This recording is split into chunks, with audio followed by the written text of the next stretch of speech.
Oh, welcome Patreon family. How are you guys? How are you? Hello, Patreon family. Patreon. We need to come out with some products, dude. Yeah. Coaching will be huge. We got to come out. There's got to be some other kind of service we can do. Podcast optimization. Yeah, we should do lectures on how to optimize your podcast. True. You're going to want to get canceled. Yeah, go as hard as you can to get fucking canceled. It is nice when dudes want to get canceled very badly, though. Bothers me a lot. It's so... I mean, I'll probably get fucking canceled for saying They're going to cancel me for this. Trust me, daddy. Nobody's going to care about you. Yeah. What's up, dude? We're in a motherfucking Patreon. What's up? I feel great right now. I feel great. I do. I feel pumped. I'm pumped. I got a nice thing for you that you're going to like. What you got? 7-Eleven pizza. What? Last night, 7-Eleven pizza got delivered. You ordered it off It was a Mary Radzinski classic, dude. Don't put this on me. True. Last time she was here, the only thing that was open was 7-Eleven pizza. We got it. I was like, oh, this is going to be fucking disgusting. How was it? One bite, you go, what the fuck? It's like a Pizza Hut? 7-Eleven pizza is delicious. It's probably like a Pizza Hut, basically, isn't it? We had the bug light on out there. Mm-hmm. The bugs were going right to it. Yeah. 7-Eleven pizza was a bug light for this big beetle. The big beetle boy, Lamisi. Lamisi came in. We stayed in. As soon as I heard that fucking front door start to unlock, I was in my head. I was like, he's going straight for the Sev. What size is the pie? Not a big pie. Obviously, we got two 7-Eleven pies. Okay, I got you. All right, these are delicious pies. Personal 12-inch? No, how would you describe that, Mary? I'd say it's about a 14-inch 14, pie. Yeah, Okay. 14. It's about a 14-inch 7-Eleven pie. About a medium. It's a medium pie. Yeah. Medium, exactly. Not a personal pan. Not a but- personal. Got you. Damn, where do they? Where's the brick oven at the 7-Eleven? Yeah, I don't know what they got. They just take like weed lights and just bake them under a fucking bowl. It's a hellish pie, but once you get You it, said it tastes good. it's really good. God The damn. dough is totally undercooked. The dough is just raw dough. Oh, that's nice. Delicious. That is nice. But actually. I heard Lamisi shuffle in. I said he got close to it. He pretended he was going. He was like, "I need some water or something." And then I heard. I watched him. I could hear. I was going strictly off sonar. I was watching a movie. I could hear his feet. The second they started to shuffle, I was like, "He's going for the pie." I said, "Don't touch that Sev. Don't even think about the Sev." Did you get to taste the Sev? He got to taste the Sev. Balls, obviously, but He got the Sev. I knew his thought process on his DUI home. On his whole DUI home, I was like, I guarantee he's thinking. The whole DUI back, he was drunk drive back. Yeah, on his drunk drive back, I guarantee he was thinking, "Ooh, I hope they ordered some pizza pie." This is the second time I've seen you bring the pie back to your room. Last week you brought the pie back. He commandeers the pie and takes it back to his room. Does he really? Not the whole thing. He takes slices. Gotcha. I take a slice and they take it to my cave. A Yes. slices. 2 slices. Yep. 2 slices on one hand. Just holding up 2 slices. Shit. And they enter his You don't cave. stay and socialize with Azah? He did try to socialize. We were watching a movie. We were like 3 hours into he's fucking just- Zodiac. I tried to make jokes. I couldn't do it. Yeah. Yeah, I guess I'll just take this. I was like, pizza is this Roadhouse? Because it was Jake Gyllenhaal. Yes. You know what you should do? Set this up where it's like a hotel convenience bar where you have snacks, but there's like that laser thing. So if you take a thing out of the fridge, it bills your credit card. Like you should set your fridge He'd never like a leave. hotel He'd mini. be in debt. He would never leave my house. He'd be under a mountain of debt just from Sev. Just some Sev pizza. I owe him $38. I'm never getting out of this house. Just on Sev pizza alone. He came in, hit some jokes that no one wanted to hear, crushed the set. But then he was laughing to himself, which made the jokes very funny. That's kind of nice. How far Yeah. was your DUI home? Say it's the average route. He takes the same DUI route every time. Really? It's from the creek back to here. A little possum trail. If any officers are listening, get some fucking spikes ready. Fucking blow his tires out. He's on his DUI home. He always takes a DUI home. As soon as he got home, I was like, stop driving, dude. Yeah, it's thinking Uber, man. It's right there. Although, What is it about the DUI that you love so much? It's not a DUI. Of course it is. I had a few. I didn't have a lot. You had a few what? Vodka sodas. You had a few vodkas, and then I'm guessing you hit the blunt. Yeah. Yeah, you hit the blunt and drank vodka. yeah, but that just makes you drive better. The blunt makes you drive better. The blunt sharpens you up, and then with the fucking design, there's a pizza pie on the counter. True, that's You're the biggest. focusing. You're like, the last thing I can do is go to jail right now and not get that delicious cold pie. He would snitch on somebody. Get He would the snitch fucking immediately. pie. Definitely, he'd be like a junkie giving Yeah. someone up so he can get his fix. No way. Yeah, he'd get there and be like, Shane Gillis has Molly in his house.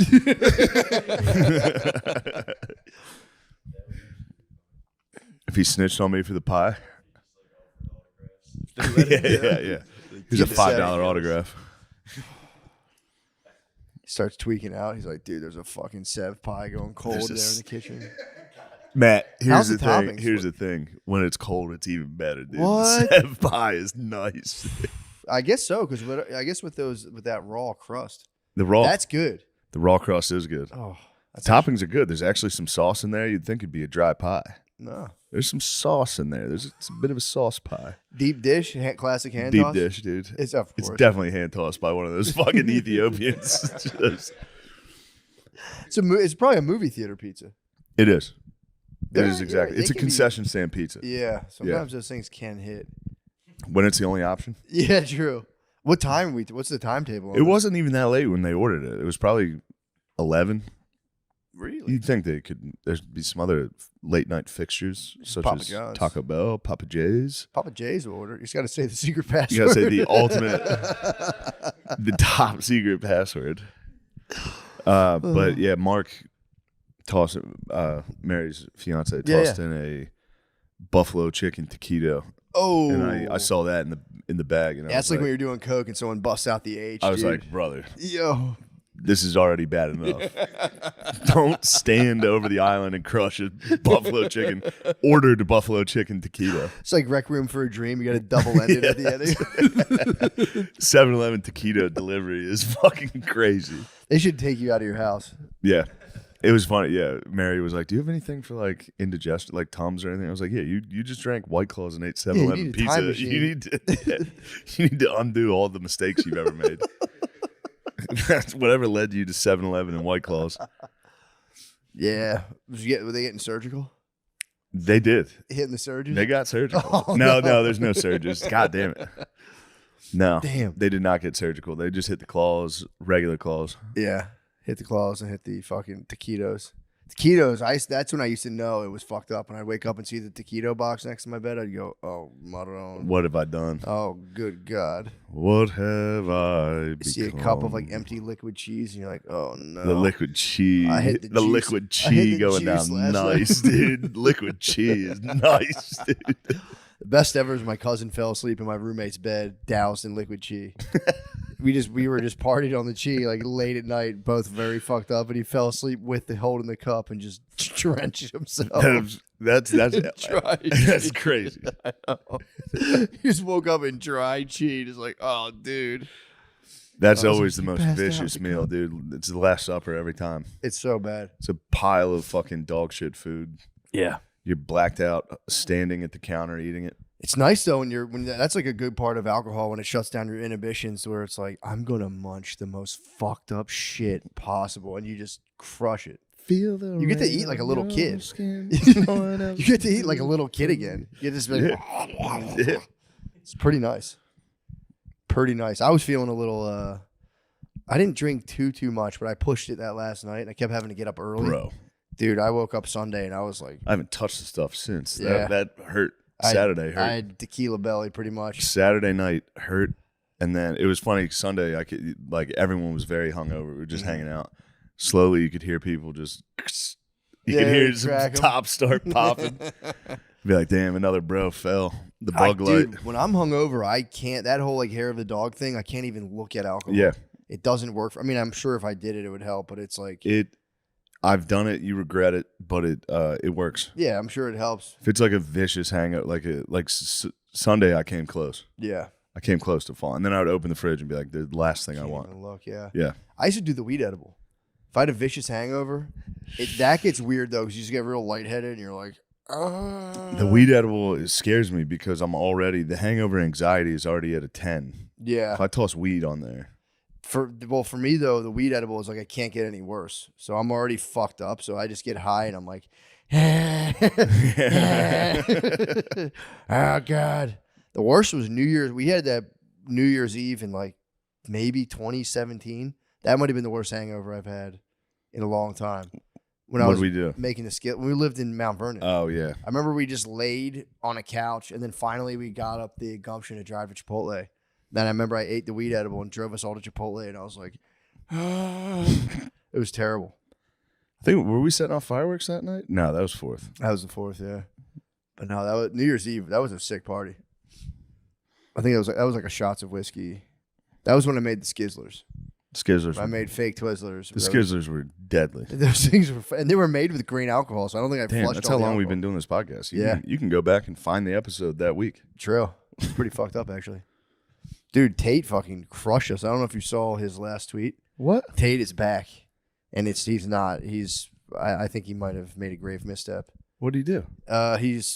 He wrote this long thing on Twitter or X or whatever saying that white men are going to become extinct because we're so cucked out to women that we won't have multiple wives and we're not having enough kids. And we'd rather just complain than to get multiple wives and be Muslims and have tons of kids and be alphas. That was the message of his tweet.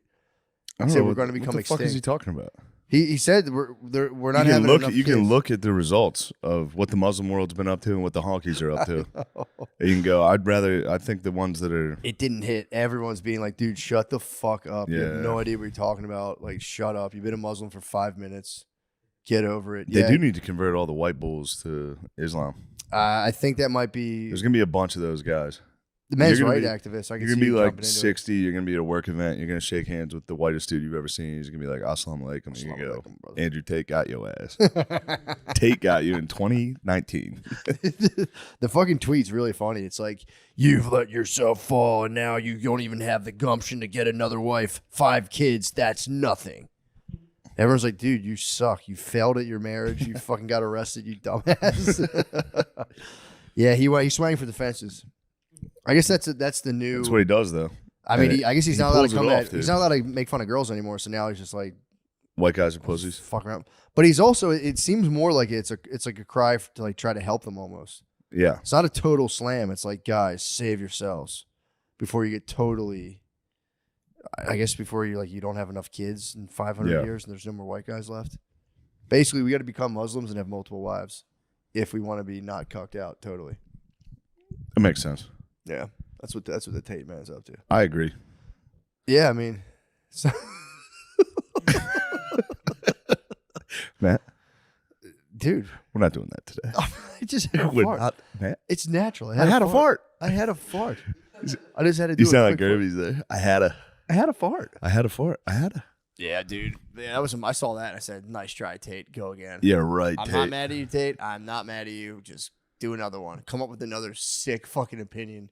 Yeah. That's not it, dude. Being like, you white guys are going extinct because you're so fucking weak and you won't fucking cheat on your wife. But the one thing, Brittany was telling me something. It was about, I don't know what it was, some kind of like tax thing. And I'm like, she was going on for a while, but I was just reading that the Tate tweet totally took me over. And it was like, are you hearing what I'm saying? He was like, and then if you do cheat, you're wearing a condom. It's like, I was like, what the fuck? I was like, oh yeah, no, I heard. What was that thing you said about the IRS? I forget. But yeah, dude, no condoms on when you're cheating, dude. Can't be a bitch. You gotta be condom off. Then tell your baby you get caught. Be like, we're going extinct, bitch. Yeah. I can't listen to you, you whore. Andrew Tate told me we're going extinct. We're going to fucking extinct. The whites are going the way of the dinosaur. I cannot have it. Unless we get more pussy. You need more kids. Shut the fuck up while I cheat on you, bitch. That's what we should not. We should be way less. Sounds like you're turning on the Tate man. It was just an insane text that I read. Yeah, almost. He I'm just giving it to him, dude. Alpha men like me and Tate just want it straight. I'm saying, brother. Yeah. I see this and I'm going, bro. You've lost your way. You've lost your way. It's a crazy tweet. The Bulgarian sex trafficking. That one you had no problem with. This tweet though, you're like, you motherfucker. I think he was framed on the Bulgarian sex trafficking. No, I read into that whole thing. I reported fairly on that. If you trick a woman, and then she has sex, you've technically trafficked her. So everybody is sex trafficked. He actually implicated himself in the sex trafficking because he was like, "You gotta lie to these hoes." Blah blah blah blah blah.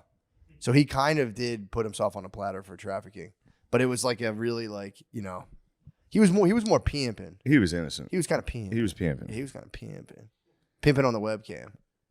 And then apparently that like was the one thing. If Bees was working for a webcam, Bees was pimping on the webcam, and then the feds busted him. The wolf. Yeah, he got into the saga. He got into a nefarious operation. How hungry are you guys for that Chinese food that just arrived? I'd love not to as see hungry you. as you're about to be after you eat it. Yeah. Dude, I tell you, you've been got by the best. So, could have happened to anybody. I went the alternative route to I told you, Jackson has a bad knee. He seemed all right when I saw. I mean, he was on 3 legs for sure. That's only if I he's meant in a the rush. blindness. Oh, the blindness. He could see. When I walked in, he could see some. Dude, he could see when I came in. Yes, he's good with. I think he's good with people. Anything he can kind of smell, like our kids. Yeah. He won't run into our kids.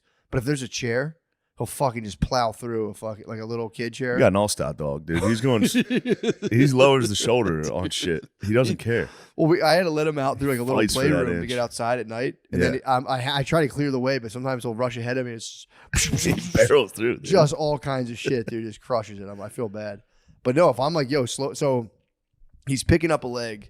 He's hobbling on 3 legs. Take him to the vet. They go, that'll be 5 G's. We can fix that immediately.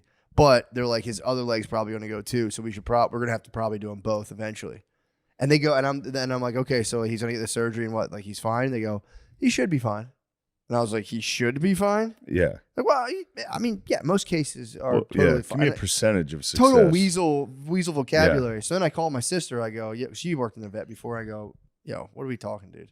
Give me the inside scoop. She's like, dude, we used to funnel those things inside and out. There's like, they don't have ACLs. It's called like a MCL or something.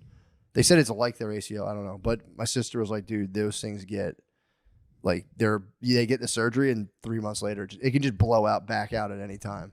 So I'm going the alternative route. He's losing weight. We're slimming him up, and then I'm teaching him just to walk slow. I'm like, well, I'll take him for walks. I'm like, oh, bro, slow down, and he'll walk normal.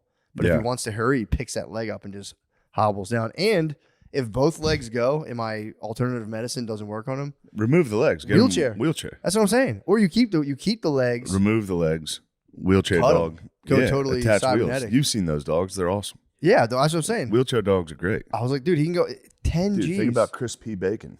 You could have the next Chris But dude, P. Bacon. he was a rescue. 300, I think. It was 300. And these vets just toss out shit. They're like, oh yeah, his leg's $5,000. I'm like, Get him the Chris P. Bacon, dude. I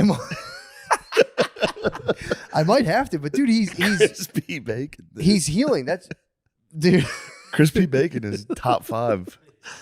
Dude, I think a dog would rather. I was like, so he's gonna be laid up for like a month recovering, and then they're like, oh, yeah, then his other leg can go. I'm like, dude, he can just lose weight if he walks slow. He's fine.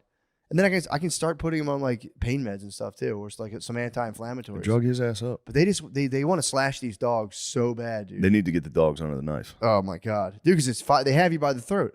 Yeah. 5 motherfucking. They know G's. it's your fur baby. It is. They know you care about this dag. Yeah, but dude, I don't know, man. They were so quick to like, what about this? What about that? They're like, oh, we'll cut him open, and then can't even look a man in the eye and go, oh yeah, he'll be fine after that. Yeah. You know, he should. This works out. This is one of those ones that works out. Yeah, this blind fat pit bull, he'll take care of that leg. Yeah. There's no way he's gonna sprint as soon as we put him off the table. I know. Yeah, But yeah, so yeah, that's a man's dilemma.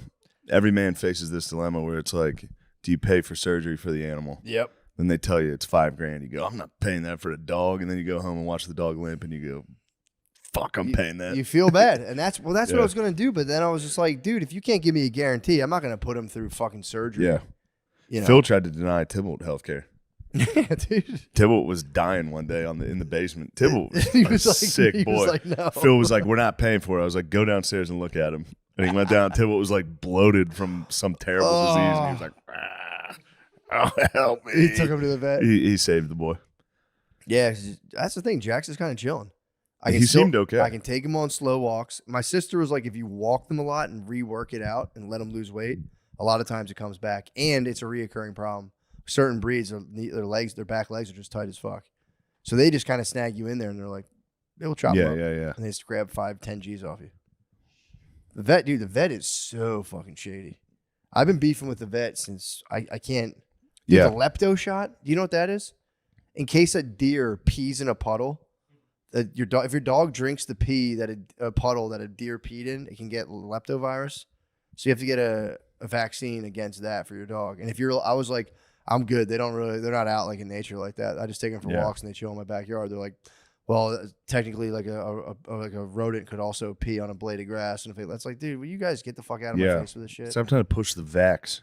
Dude, anti-vax, the Big vet, dog pharma is out there, dude. bro. I'm telling you, it's crazy. And then there's like 50 different strains of lepto. So I was googling it while I was in the waiting room, and I was like, what's up with the lepto vaccine? Got all the talking points. I was like, well, what strain of lepto are you guys actually inoculating? And they were like, definitely one of the more popular ones. Damn, they ran into a buzzsaw out in the waiting room. Wikipedia. Oh, dude, just Google. I found the one like anti-vax dog site, and I was like, beautiful. You know that's how Trump used to do meetings. Did he really? I watched a thing on that where he was like, he would go out, he would get debriefed on one very specific piece of information that the meeting was about to be on, like like with architecture, it'd be like the type of beam. Yeah. And he would just remember that one fact. He wouldn't talk the whole time, and then he'd finally be like, "Are we going to use cross beams or T beams on this?" And everyone would be like, "God damn, this guy knows architecture." Tibble, really yeah, he used to get hit with the vet. Just tries to pump your cat full of fucking jizz like that. Oh yeah.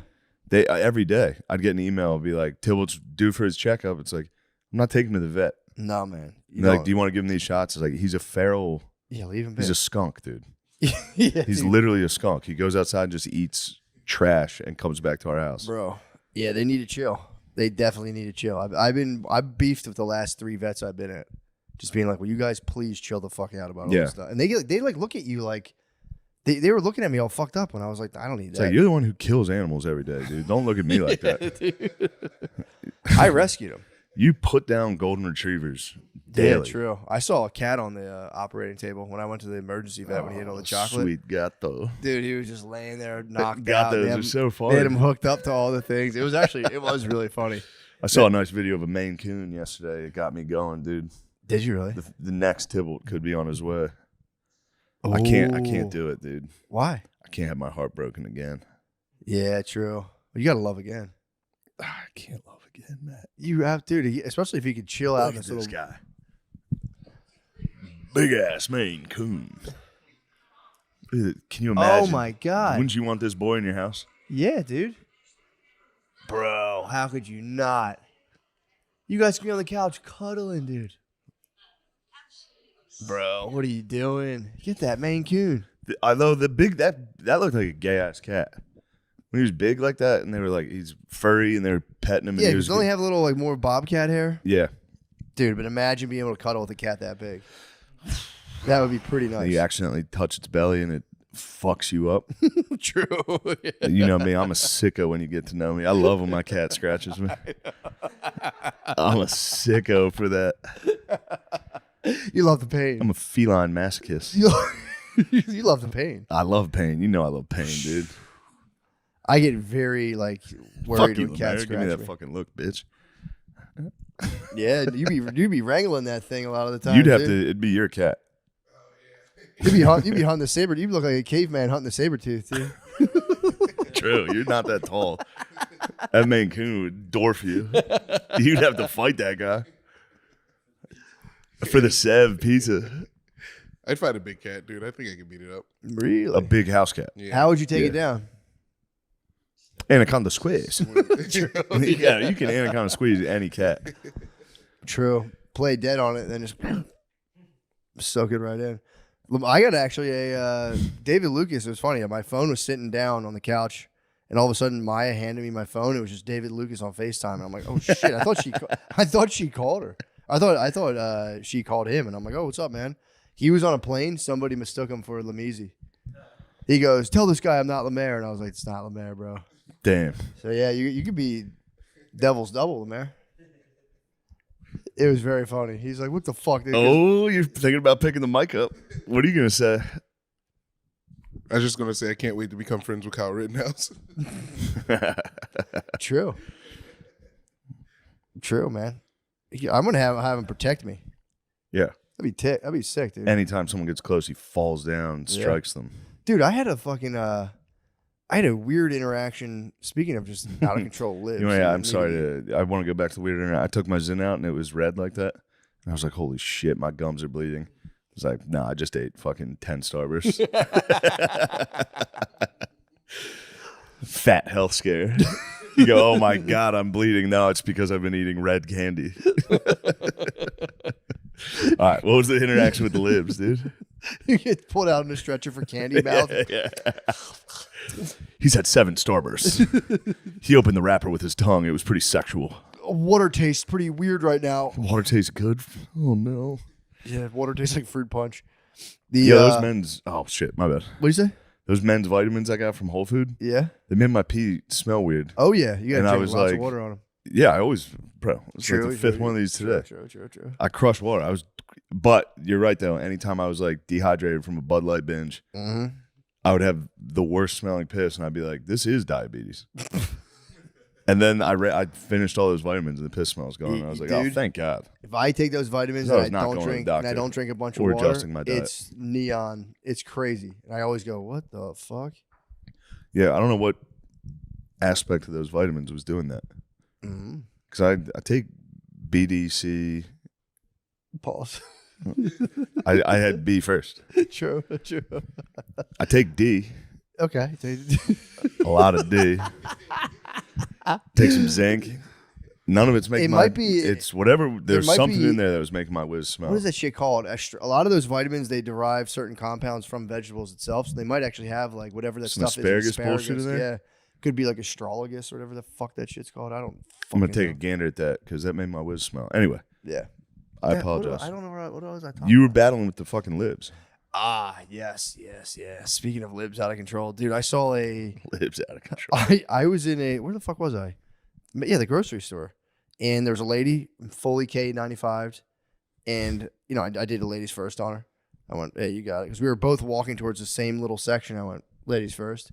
Dude, and she just fucking stared and just stormtroopered me with her mask. And I was just like, okay, I guess I'll go. Didn't say it was the weirdest shit ever. I think she also was like a pretty like she's like I believe she was a lesbian maybe. She had like a wiry build and looked pretty like yoked up a little bit, but I just instinctively good guyed it. Was like, yo, go ahead, you know, you got it.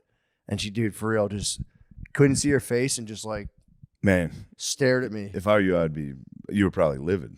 I was more just kind of like laughing to myself as you reminded me of like a Call of Duty character, just standing there, and I was like, "Whoa, what the fuck?"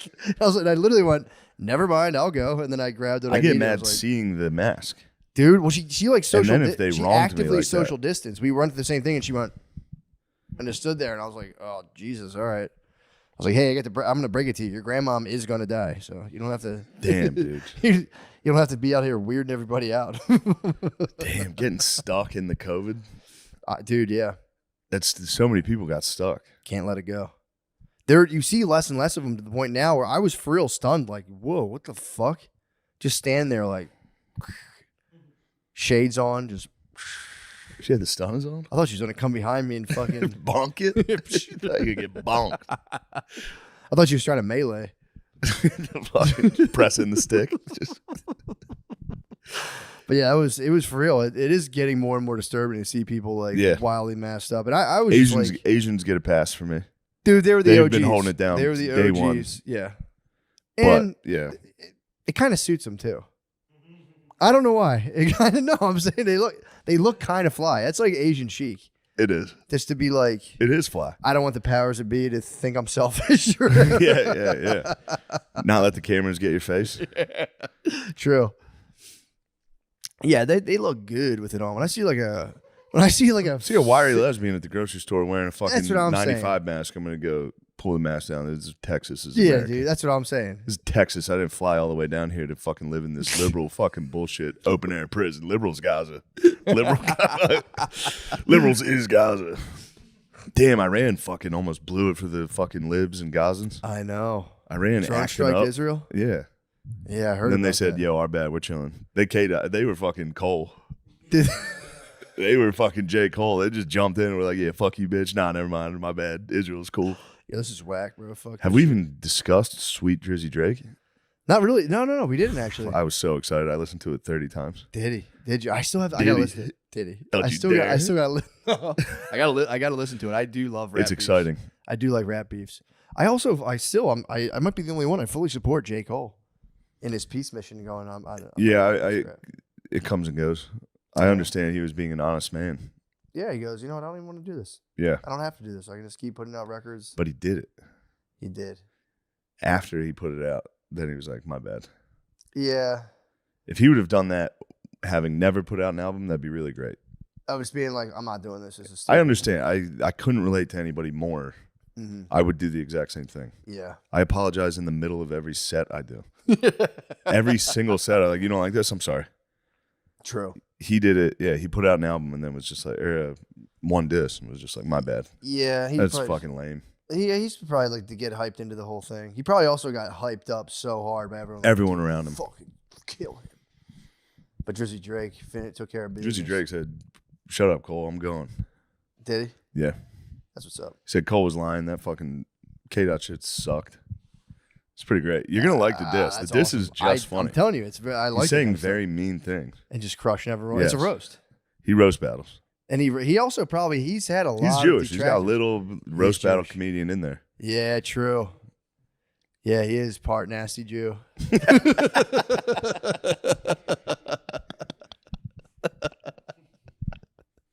I mean, I know what you meant, but it came out very crazy. You meant like roaster, nasty I Jewish know, I comic, know, I but know. just be like fucking nasty Jew.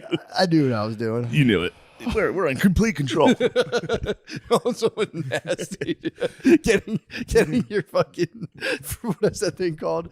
The like whatever the genetics test. Where you get your Ask a nasty Jew. you are a nasty Jew. Son of a bitch, dude. Ask a nasty Jew. What are even our Ashkenazi Jews? Aren't they like? They're fucking made up, dude. Yeah, dude. That's lies, dude. That's just bullshit. It's just They're smart just Polish more, people. yeah. I think they're just smart Polish people. Yeah, it's the Polacks. If you're not like fucking tripping. It's over your another feet. lie. Yeah, it's another lie. It's just black people are Jews. Yeah, true. Yeah, because Ashkenazi was like if you like got like super white, if you're like super mixed with Is it European. Russian? Oh, Ashkenazi Jew? Ashkenazi Jew, then. true. It's not Really? German Jew. It Ashkenazi can't is be a German Jew. bro. Really? Google says an ethnic group of Jewish people who originated in medieval Germany and Central and Eastern Europe. What? I mean, they didn't originate there. Did did German people like werewolf into Jews, or did they like make the migration? Yeah, what are you talking about? That's wrong. I don't believe in that. Jews don't originate in Germany. That's what Google AI says. Let me do another look. Yeah, maybe it might have made a mistake. I don't think that's where they spawn. Matt? No, I mean that's I hear you. It's funny. Matt? it's, No, it's just pull a them out play of on mud words. in Mordor. You saw 50 feet ahead, dude. Really, I thought that I got that they lived in France, Central and Eastern Europe, including Germany, Poland, and Russia. Yeah, but like, how did they become? So there was Wow, they were okay, originally just regular Jews, and then how did they level up into Ashkenazis? That's the question. They were in the Holy Roman Empire, it says. But then they get kicked out. Rome came. Isn't that what happened? Rome came through to Jerusalem and was like, "Get out," and that's what sent them on their like No. getting kicked out. No. What? Maybe Rome eventually did that, but during like Jesus' time? No. They got locked up. They were kept. They were all of them were trapped in Gaza. That's what happened originally. And then they got the boot. I think the Roman Empire was like, enough, get out of here. After post Jesus. Yeah, that could make sense. AD. Yeah. That's what I've heard. I heard Rome was the reason that was like the original. That they got expelled from the they Holy got Land. expelled from the Holy Land. And then they made their way to the. Because they were tough to govern. Because they were just Yeah. like, dude, we're not having this. We're getting the temple back. And then eventually Rome was like, you guys are. Yeah, and they were on it was a Roman outskirt, so it was tough to Exactly. get guys there. Yeah, Rome said, you guys are a pain in my I ass. said, you guys are being a real bunch of nasties. So that's what I'm just confused about. So they left the Holy Lands and then they just hit the fucking European steppe and we're just like, something's happening. It seems like we've hit a time old question because a lot of people, according to this article, there's a lot of uncertainties according to history of Ashkenaz. Just guess. It says uncertainties concerning the meaning of Ashkenaz arose in the 11th century when the term shifted from a designation of the Iranian Scythians to become that of Slavs and Germans, and finally of German Ashkenaz Jews in the 11th to 13th centuries. Huh. Well, There you go. It's a mystery. That's pretty cool. it is a mystery. I guess a lot of the things are like the Celts, the Franks, the Germs. Yeah, it's a big mystery. Who would have known just those belligerent, warlike people would evolve into just... They were the dregs of society, dude. Who? The European, there's like fucking tribes in Europe Oh yeah. that like entered like before Rome came and dispersed and Christianity brought them up to like a higher level. They were for real like the worst. Yeah, Christianity saved all those people. Yeah. They were bloodthirsty freaks. Scandinavia chilled the fuck out. What the fuck? Did they ever embrace Christianity? Or they like Yeah. do? I feel like they're The Protestants. I don't know Vikings why. had to fucking chill. Yeah, that's pretty tight. They became Protestants The Vikes did. eventually, but Catholicism went and said, Yeah, it chilled them out. you guys need to stop. Yeah, it's amazing. If you think about it, they were probably, I mean, the level of murders and all that, like murders, rapes, all that stuff, as bad as it is now, it's down Yeah. so much. Maybe. I think so. Probably. Yeah, I think there was way more murders. I don't know. Maybe not, but Yeah, it's always tough. You never tell. know. I guess the scale, though, they were doing it the old way. So, I wonder. I certainly wonder. no, yeah, I forgot about the tech. I think it's very safe to assume that murders and rapes were significantly higher, Yeah. especially during the Vikings. That's I think, what I'm I saying. think that was like their top thing. I was bugging out today on the walk. I was like, damn, like, But are we counting battle as murder? Or are we talking murder just within your own society? all battle. Well, battle. then murder, we're at an all-time high. I guess percentage though, like proportion to the civilization. Are we does invading another country count Yes. as murder? Yeah, Well, then in our era, we got a lot. but per capita, World War II is still, World War II is pretty bad. Yeah, yeah, that was, World War II was Preposterous what very happened. bad, yeah, fuck. and then Well- even modern day, Vietnam, Iraq, all that shit. That's a lot of peeps. So yeah, Proportionately, you're right though. Per capita. per cap, and also I don't think they had much of a polite society. Like I think they were. Now like, we're they talking would- like state, like just murder, like in the streets. I'm talking. I guess everything: warfare, murder in the streets, Because rapping. then we're talking Genghis Khan. True. Genghis came through and crushed the population. Yeah, he was not the nicest guy. He was not. But that was what I was freaking out today. I was like, damn, if I was alive back then, I would have done all that terrible stuff. No, you wouldn't. There's no way. You're a good boy. Yeah, but dude, if I was a Viking, I thought about it today. If I was a yeah. Viking, I was like, dude, you're telling me if I'm a Viking, everyone's like, yeah, we're gonna light this place on fire and just Definitely. slam all the ladies. You'd I be would like, not be opposed to lighting stuff on fire. Yeah, If they're like, we're gonna, even if I was in Vietnam and they were like, we're gonna burn this hut down, yeah. I'd be like, I'm gonna watch. Well, that's what I tried to think about. I was like, would I, if I was like transported back into that ancient context, like, would I have been like, you know what, this is kind of fucked up? I don't know. I think almost never. Yeah, I don't. Yeah, Yeah, it's that age old thing. yeah, because they would be like, That's oh, like a JP. free girlfriends. They Yeah, would go through them like free girlfriends. that's the one thing I always liked that Nazi documentary that History Channel had. That Mhm. was like, if you were a German, this is what you would have been doing. Yeah. Oh, dude, Don't turns try out to act better. Heidegger's a Nazi. I didn't know that. I was talking to Heidegger last week. He was Nazi. He was a Nazi. I read the like I finished the video I was watching on him and I was like, oh fuck, he was like an avowed Nazi. Fuck. Yeah, Did he do anything? No, his mentor was a Jewish guy, and the Jewish guy got kicked out of the What a universities. bitch. Yeah, his mentor. I And think then he was a pussy, dude. His mentor was Jewish. he's a dickhead. And then the Nazi party was like, we want to give you his job. And he was like, okay. And then the Jewish guy kicked out. He took his job. That's the hard part about the Germans back then is everyone had to be an avowed Nazi. Yeah, You true. had to be. Even if you didn't want to be, you had to be. Yeah. I mean, that I was like, damn, what if like Trump for real, like 200 years later, like he turned out, or he like, maybe he was on like Hitler's early wave where he's like, this guy tells it how it is. And all of a sudden he killed all the Jews. And you're like, oh, I published so many papers in support of this guy. Yeah. Fuck. Literally Fuck. every episode, I was like, "We're taking it back." Yeah, when you get into the Epstein stuff, that you gotta go. Oop, my bad. Yeah, that was brutal. That hurt. That was He was tough rough. knowledge. He was rough with an older lady. At least she was of age, but Truth, that helps. You can't Yeah. roughhouse a youngin, but you can roughhouse a geese. Dude. Also, He what do you- roughhouse a do solid. you think he was geese, like a belly punch, or what do you think he was up to? He was just dogging too hard, dude. You know him. Yeah, that was tough information to get. That was absolutely tough information. Yeah, I think we've known it all along. Yeah. Deep down inside. I mean, there's literally videos of them like dancing with women, and everybody's like, "No way." True. But that's part of the fun of all that stuff. Like when Billy and Spud were on the whole fucking, he only hung out with the staff. Yeah. Hilarious. That is very funny. Like, obviously, Donald Trump did not only hang out with the staff. Oh, yeah. He's a big Obviously, pussy he was hound. in the middle of the party. He also doesn't drink or anything. Doesn't do any drugs. No, he's so- strictly a pussy hound. Yeah, he's probably a pussy hound. Just went down there. He's devoted all his evil to pussy getting. But also, I mean, that would be if some guy was the pussy plug and you're like, nice, and then all of a sudden you just found out he was dabbling in little girls, you'd be like, bro, what the fuck? That would be a heartbreaker. Also, the pussy plug always bothers me anyway. Yeah. There's some pussy plugs around here, and I keep my distance. Really? Anytime somebody rolls through with like 6 different whores, Yeah, yeah. I'm always kind of like, yeah, the man. whores is obviously a nasty way to put us. I know what you're saying. But Yeah. no, dude, you know Unc won't even get into a fucking elevator with a girl by himself.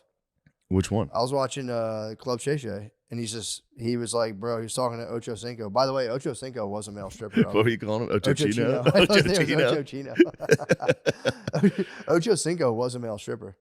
Did I you know believe that? it, dude. Ocho Chino has the moves. When Yeah, the dude. fuck was he doing that? I don't know. They were talking about. He was in the NFL. He went from Oregon State to the NFL. I have no fucking clue because there's a whole clip of them online talking about like, did you ever get caught watching porn? And their thing of whatever their after hour, dude, their after hour show is just them talking about what their grandmama wouldn't tolerate. It's my favorite segment of anything. Like, you ever caught with porn? I've got porn with my grandma's like, she didn't play that. Oh, my grandma didn't play that either. My grandma would have kicked me out of the house. It's like, damn.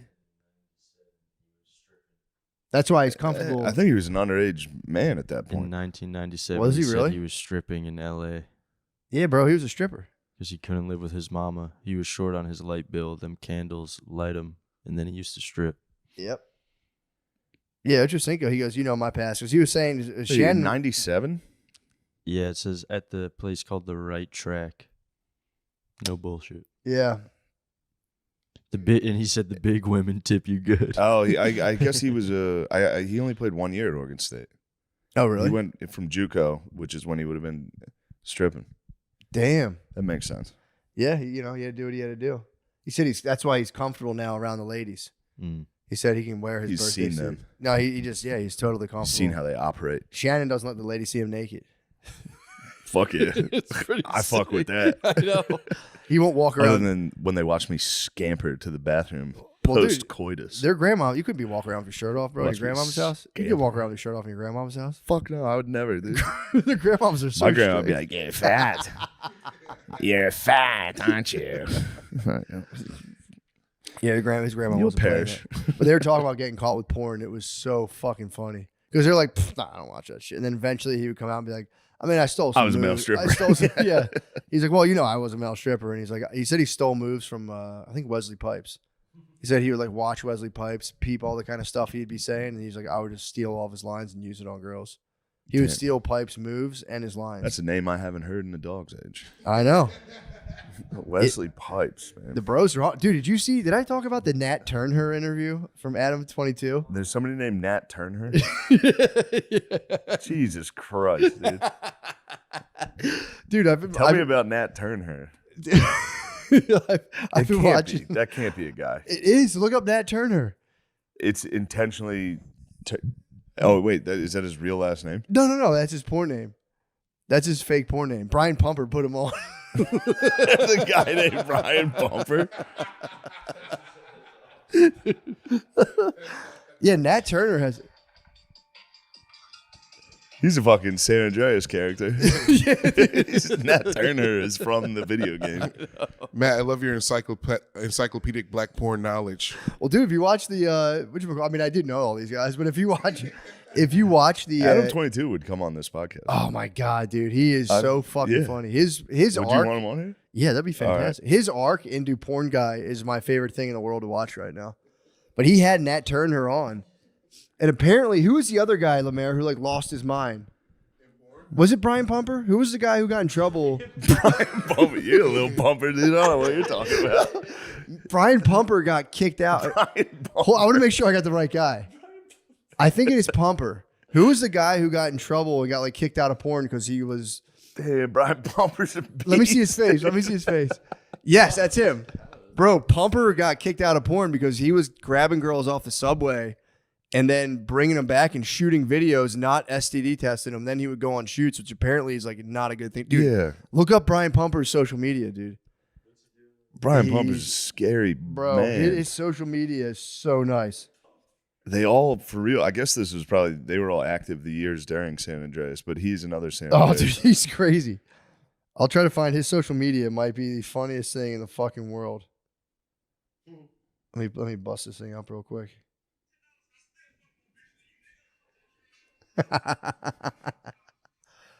Yeah, dude, he's got to do his own independent thing. He got kicked out of the porn world because if you're like faking STD tests, you can get everyone else sick.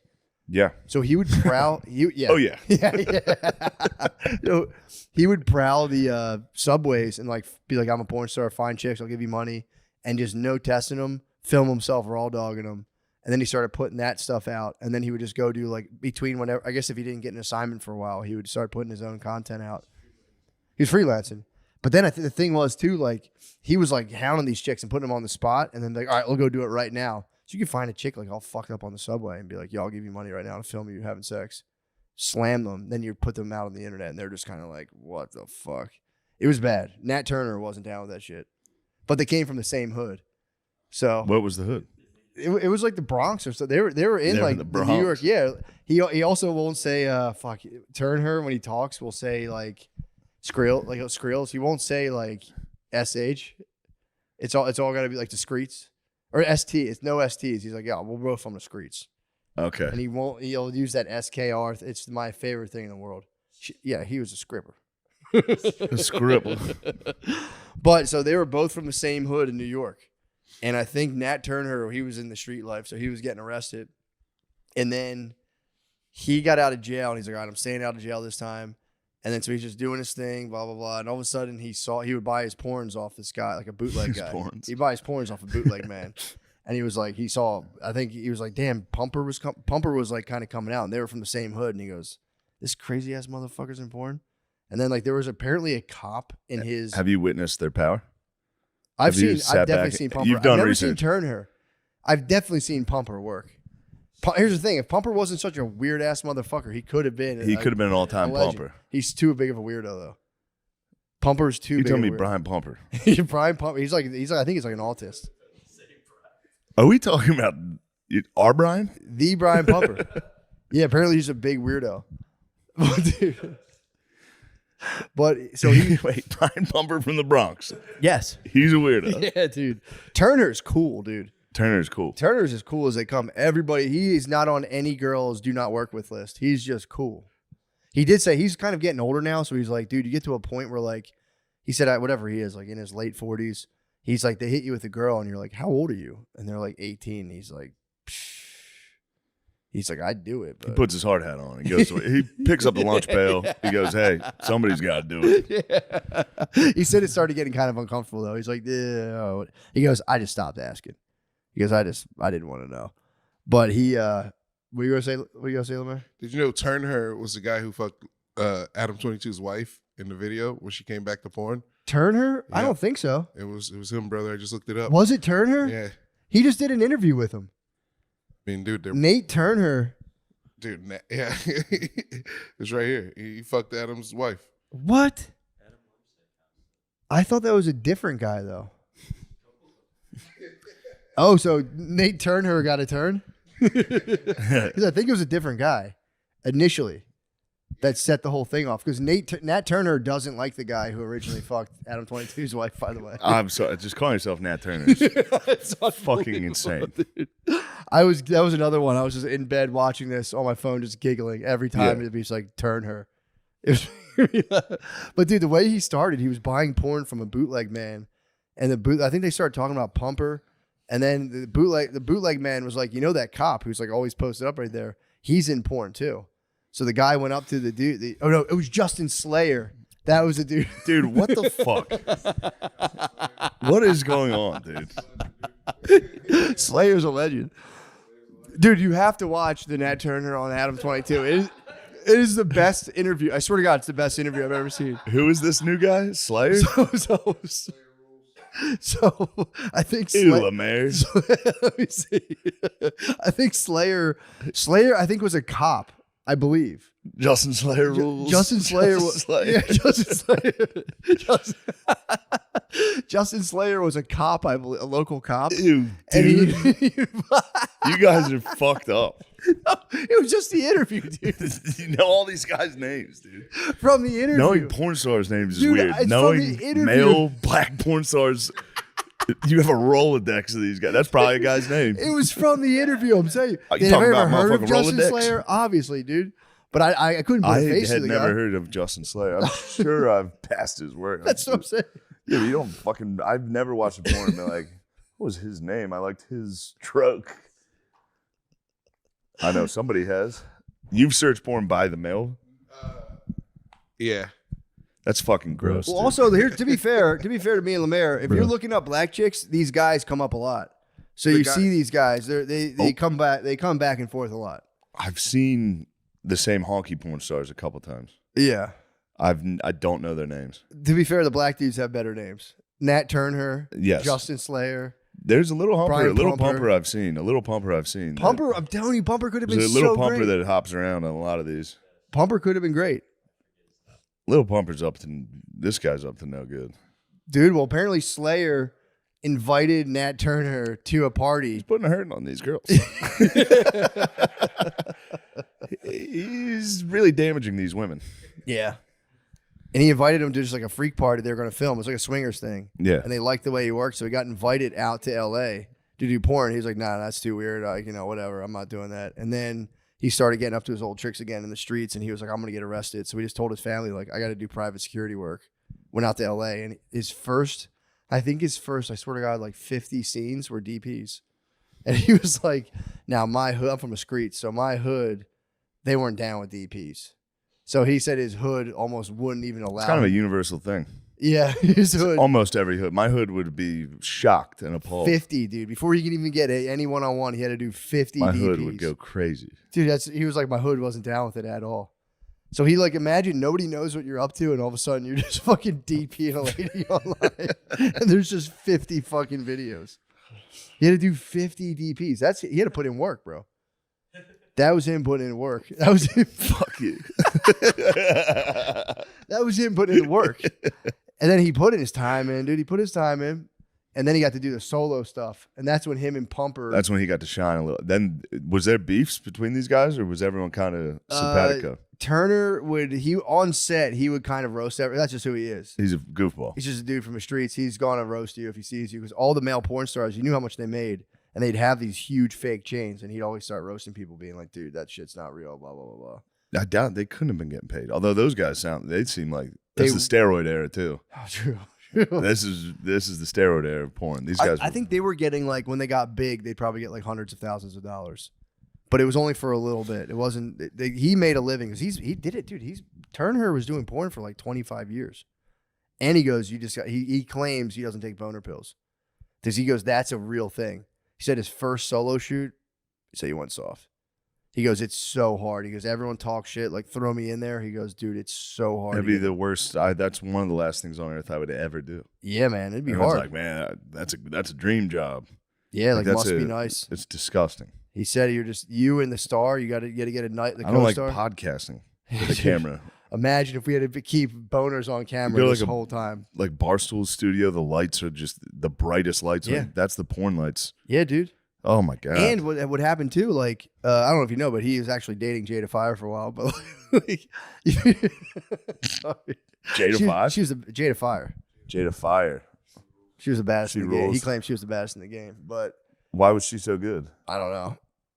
Lemaire, what? Oh my god, dude. Fucking beat it with this shit. Well, here's the thing. She was a workhorse, brother. Dude, hold on. Every porn star, if you look at them at the end of their career, looks terrible. She's attractive. You got to go back to the OG pics. Yeah, that's pretty tight, actually. But you got to go to the OG. She must have been up to something. Yes, dude. You're looking at the old pics. Porn stars age. I mean, they age in total dog years. You can't look at it. An old porn star picture is just like, fuck, man. I'm so sorry. But what happened is he said the guys would get crushes on the female porn stars, and the female porn stars had all the money. But the dudes would start to try to compete for their love while like each of them pumping them out. He was like, there was a lot. He was like, there's a lot on the line. Jersey Drake made fun of Jada Fire. What'd he say? There was, I guess there was an Instagram live with Drake on Joe Budden Live. They were both being horny for Jada Fire and then frying her once they saw what she really looks like now. I've told you.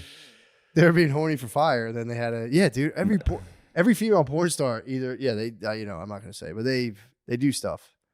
They look terrible or, they hit the button.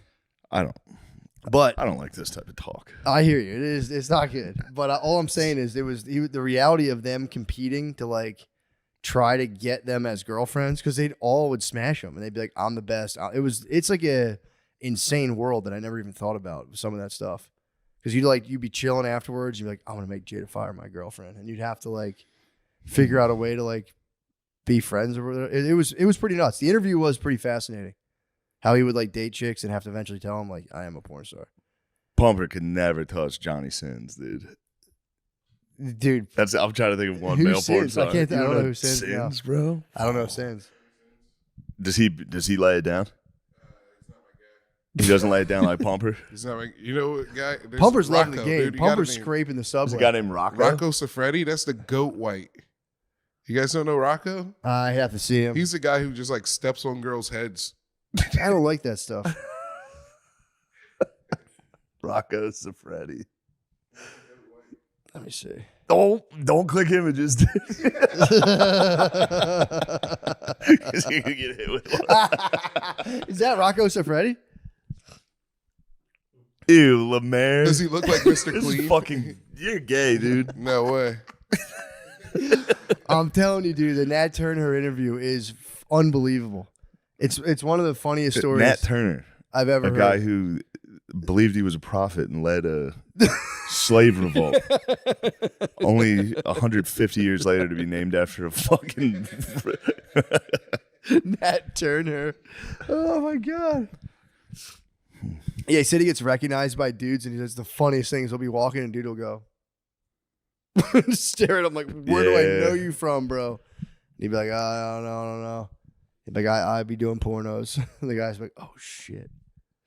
But yeah, it was. I'm telling you, unbelievable. Adam 22. That's an awesome interview. Adam 22's foray into the porn world is one of the fun. It makes for the funniest interviews possible. I need to see what's under that hood, bro. It's crazy, dude. Just to sit black guys down and be like, "How big's your dick?" So funny. He's doing crowd work. Yeah. He's doing crowd work. And that's the other thing he'll say too. A lot of these guys too are very like pause heavy. Turner's very pause heavy, and then like they talk about 22 will talk about like the total package. Like he could have been great. He's good charisma, big ass dick, and then Turner will be like, yo, pause. I don't like talking about dude shit like that, dude. It's so fucking funny. I mean, yeah, you got a big dick, and he's just like, okay.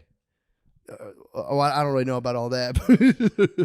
But it's the best. Fuck, there was another male porn star. I remember. I swear to God, I've never heard of Turner. I saw him in the interview, and I'm like, maybe I've seen you before. Pumper, I knew. I've I swear definitely he had seen like an Pumper. author's name. That's Oh, James Dean, not an author. the actor James Dean. Dean. me see these. Old Bros. Jimmy Dean. Didn't he get Me Too? I think Jimmy T. Yeah. Yeah, dude. A lot of those guys are. I gotta find the name of that little pumper. He's I around. remember. I think it's like Gordo or something. I would have never. A guessed lot it. of I think and uncertainty, a lot of feigned Gordo. uncertainty on this podcast. Oh, I don't know what's his name. I think it's like I thought he was. I thought Jimmy Dean was named after. For some reason, I was thinking Catcher in the Rye, something with that. Sound. What was the guy's Not name? Sounder. What was that kid's name in that? Holden Caulfield. Holden. Yeah, that can't be it. Well, I know why you think it was a Author? yeah, Why? because there was a comedian who had sex with James Dean and she changed her name To Gwen Derringer. yes, dude. That's it. Ah. Wow, I remember. That's a crazy Oh, nice. connection. Lemaire, you might be the oracle on the porn. No, that would have been the only time I searched that guy because I wanted to see this lady that did open mics with us fucking. What? Yes, that would have been Ah. 8 years ago. That's why I was like, Catcher in the Rye. What am I thinking about? That's wild, man. My brain's mush, but that, I mean, it's good. That was that one your, memory. Your brain's, I think, My doing a brain was good trying job to- of like, we don't Yeah. need this. And you're like, get it back, get it back. Who that? Gordy. That's a little humble. Ew. You I know. right. It's fun to just shame people whenever they Yeah, it do is. that. It is good. It's nice to do that. Yeah, it's fun to shame your friends. But yeah, I swear by it. It might be one of my favorite interviews I've ever I seen. think you're onto something, and that's right up your And alley. And turn her. your dude. enthusiasm for it makes it even funnier. It's It fun to is. watch. It's unbelievable. I watch the whole thing. Me and Blizz share videos like this. Blizz would get constantly. pumped on Blizz, this. he's the one who got me into Adam 22. I And did a podcast with Adam 22. Did you really? Yeah, he When saw was what's under the hood, dude.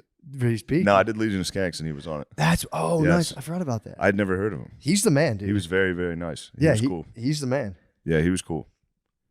He's a great interviewer too. Wonderful interview. He's the next Joe Rogan. I can see it.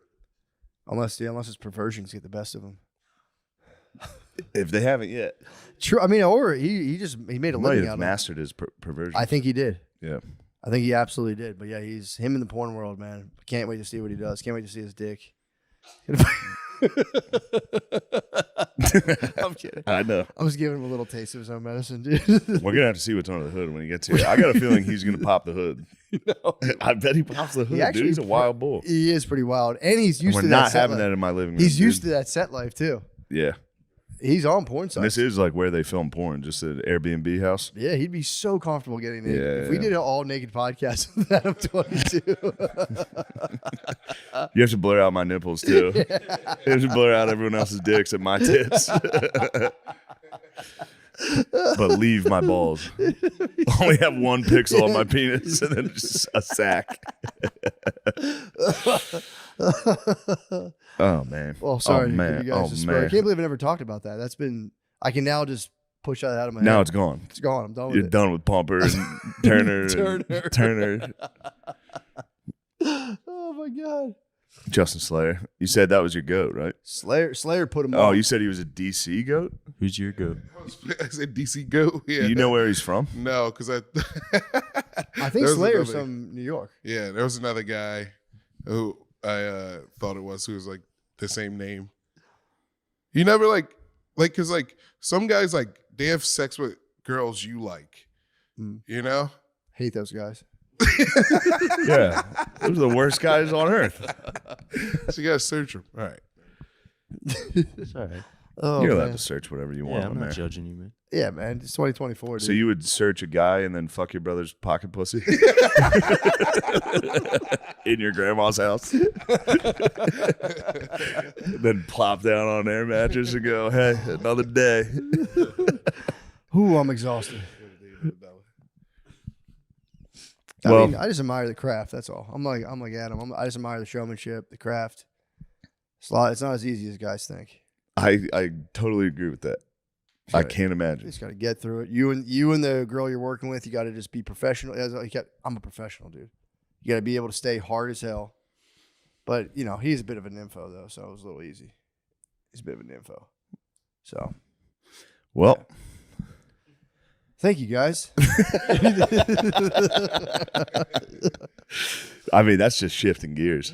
Going from the last pod to this one. That's just shifting gears into the Patreon. God bless. Oh, Matt. Oh, never mind. We'll get those in the ads. yeah, we'll do the All ads. right. Thank you. Bye. Yes. Yo. What's up, brother? What's going on, man? Chilling, man. Hanging out. hanging out. What hanging the out. fuck, dude? We're here I'm with in great- Nick I'm just in a Bryant. silly You're mood. just- I'm in a you're very wacky silly mood. man today. I'm a wacky man. I'm in Nick. a very light mood. Well, I just read. Did you ever read Thomas Merton before? I have read Thomas Merton. I finished his book, Seven Seven Story Story Mountain. Mountain. Yeah. Beautiful. what's it about? Oh, it's about this guy who becomes a Trappist monk and how his whole journey, like basically, kind of draft dodged. Honestly, he was facing World War II, and he was like, Actually, maybe I'm I a monk. will become. I'm actually a monk. And he's pretty clear about it. He was like, I was just going to check it out, and they're like, we'll give you one more month to get your affairs in order. And he's like, yeah, monk it is. And his brother went actually and died as a pilot, and he wrote a very beautiful poem for his brother at the end of the book. Oh, It damn. was about his like brother's dead body that's just charred up in the middle of some field. Jesus Pretty Christ. great. It's a beautiful book though. Yeah. Very nice. He embraced Eastern philosophy Yeah. and Buddhism, and he was like the first major religious heavyweight in the West to do that. So that his writings are actually still pretty popular. Yeah. So either way, that's why I'm in a very light mood. I finished it last Buoyant. night. Thomas Merton has made you buoyant. It has. He's right. he's lifted me above just this absolute terrible society that we're all trapped in. Well, I'm sure our discussion will bring you back down to earth. Yeah, and, let's talk Diddy. Put you in the seventh circle of Dante's Inferno. Yeah. So you did a deep dive on the diddler himself. P. Diddy, yes. You know, it's kind of interesting. I like to stick to facts. Mm-hmm. And I've been watching people talk about P. Diddy, and some guy says this, and there's just been this rabid speculation. And then I think I've even seen the Illuminati, that he's part of the Illuminati or something like that. That's Jay-Z. And yes. And so I decided to take a deep dive into P. Diddy. I got his lawsuits, the 5 lawsuits that were pending against him. I read them. And 2 of those lawsuits were initiated by women who were minors at the time. I mean, he was really into roofing young girls. Yeah. And molesting them. And one of the girls that he roofied, he took video of him doing a Bill Cosby on her, and then showed it to a bunch of his friends after. And so he's kind of a nasty piece of work. But all his homes were equipped with hidden cameras. Yeah. Remind you of anyone? Yeah, really. So people are comparing him to Epstein. Now it's going to be interesting because I believe that he's going to take the fall for a lot. You think he's going Yeah, down? I think he's going to take the fall for a lot of people because there are. I mean, It's very unlike Diddy, though. He let Shine go to. True. Well, actually, that was like almost like a real trial. I think this one's going to be very carefully choreographed, and some other, like maybe his sons may go down. I mean, his sons seem to be rapists too. So it's kind of interesting. But where the 2 interconnect, it's kind of, which is what I found out is Damian Williams is the U.S. attorney for the Southern District of New York. And he was the one that covered up the Epstein trial. Mm-hmm. His district oversaw that investigation, and they only called 4 witnesses. And those victims had only been molested by Epstein and Maxwell. They didn't call any witnesses that were molested by any of the power brokers that Epstein was pandering to. Is this the original trial where they sealed it, or his most recent one? No, the last one. Okay, actually, Maxwell's trial. Gotcha. He was going to prosecute Epstein too, but Epstein, his death kind of precluded that. True, yeah. But yes, that trial was totally choreographed, and it was a total fix. I mean, Maxwell should have been indicted on multiple counts of child trafficking. And the procurers should have been, they could have done a RICO with it, where you get the procurers, you indict them on 10 counts of child trafficking, they're looking at 1,000 years, and then they roll over on the big fish. And that did not happen in that case at all. They kept it very tight, and only Maxwell was the one that went down. Now that guy is the guy, and because it's kind of strange that P. Diddy's homes in L.A. and Miami were the ones that were searched, but that search warrant emanated from the Southern District of New York, Damian Williams. So he's taking the helm of the P. Diddy he's in case. control of all. Yeah, that's And kind of nuts. So that's why I know that the fix is in with P. Diddy. But this is also interesting. Damian Williams went to Yale Law School on a grant from the Soroses. What? And where it gets a little interesting is Peter Soros, their kid, is in Epstein's black book, and he's circled twice. Now, being circled incriminates you because the house manager who ripped off the black book circled all the people that he thought were in cahoots with Epstein, and Peter Soros is circled twice. So that's kind of a conflict of interest, but I don't think that really matters.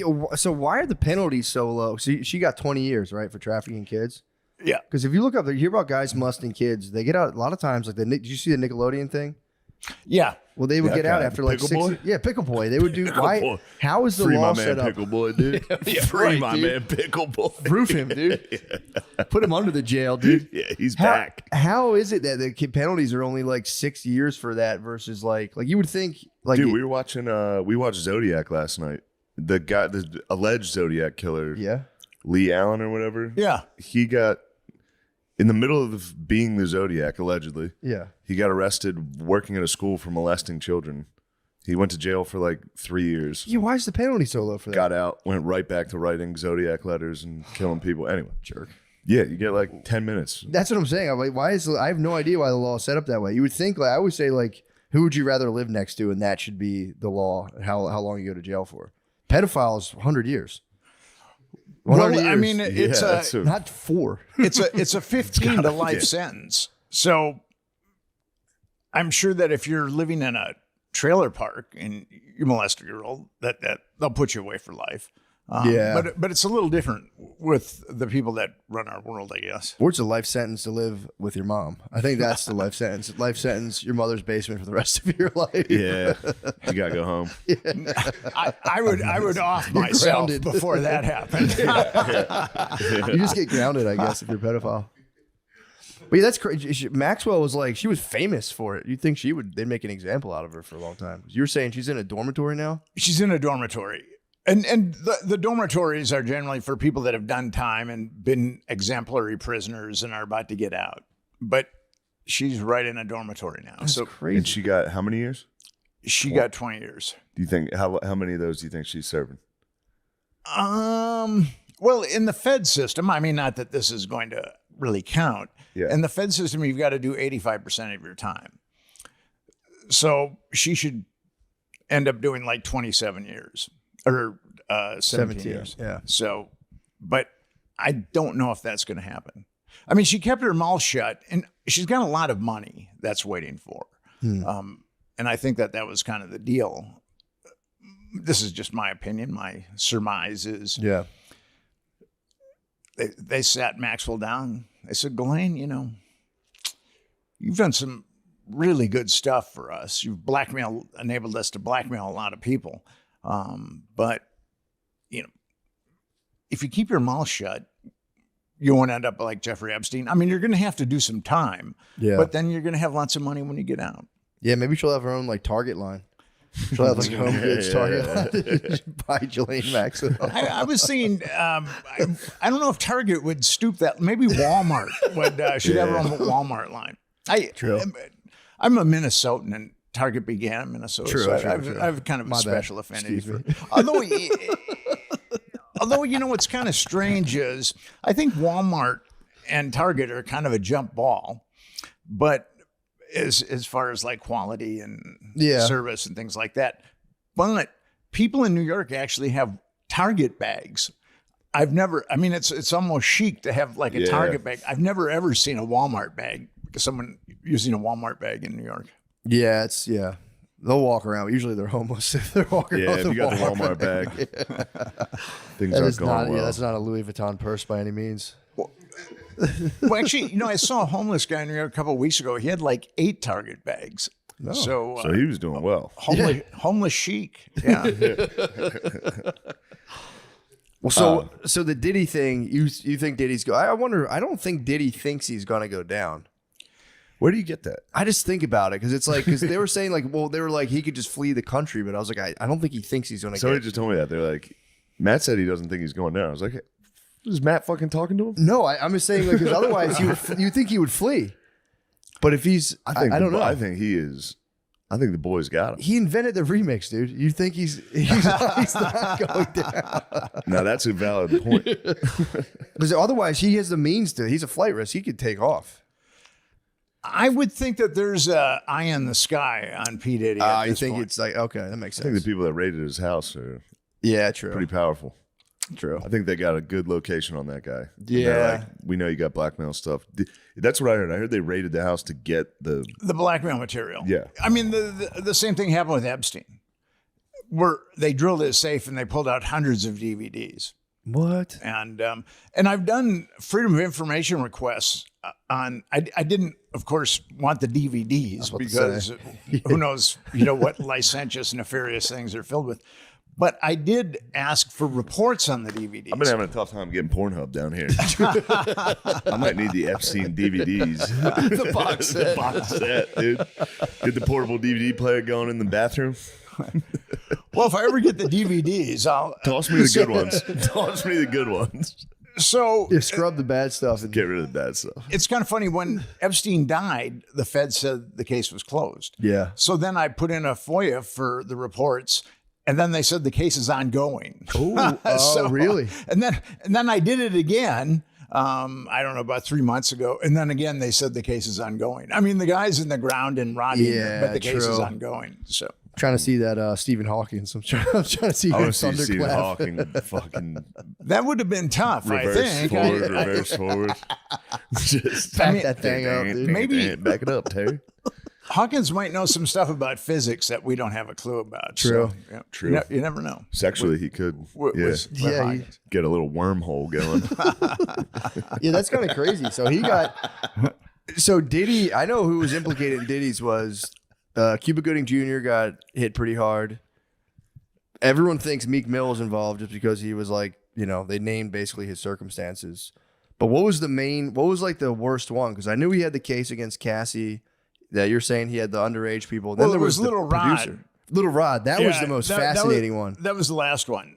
And Yeah. Little Rod, I mean, it's kind of interesting because they've done 3 addendums. His attorneys have done 3 addendums to his initial statement. And each one is getting more salacious and nefarious. Because the first one was pretty bad. That was the Was first Little one- Rod with Cuba Gooding? What's that? Yes. Was he the one that Yeah. Cuba got? Yeah. Cuba got him. More like Cuba batting. Sure. If you ask me. It's kind of interesting on that link that I sent you. It's Come on, this is all I got. the link that I sent you. It was Diddy and his kid Justin took a rapper. We only know the guy's name is G, and took him into the bathroom, and then multiple shots rang out. And then the door opened, and G just happened to be bleeding from his abdomen, and Diddy told Jones, don't say I had anything to do with this, and I got to leave and take off. And then Jones was taken out. It was at Diddy's studio. Jones was taken out of the studio, and the cops were called. And I've got a news article that says that G was shot outside the studio. But Jones took pictures of the bathroom. Of the blood in the bathroom. And I saw that. There's a bunch of blood in the bathroom. Yeah. So I think that shooting people, that's probably against the law too. It's hard. But Diddy's head of security, Fahim Muhammad, he was head of security for Michael Jackson. So there's a dude that knows how to keep secrets.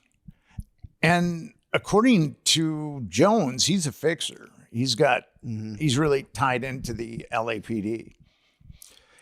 And what's really interesting with that is, Michael Jackson was getting prescription drugs from all over, and he was using pseudonyms like Josephine Baker, and I think Jack London was one of them.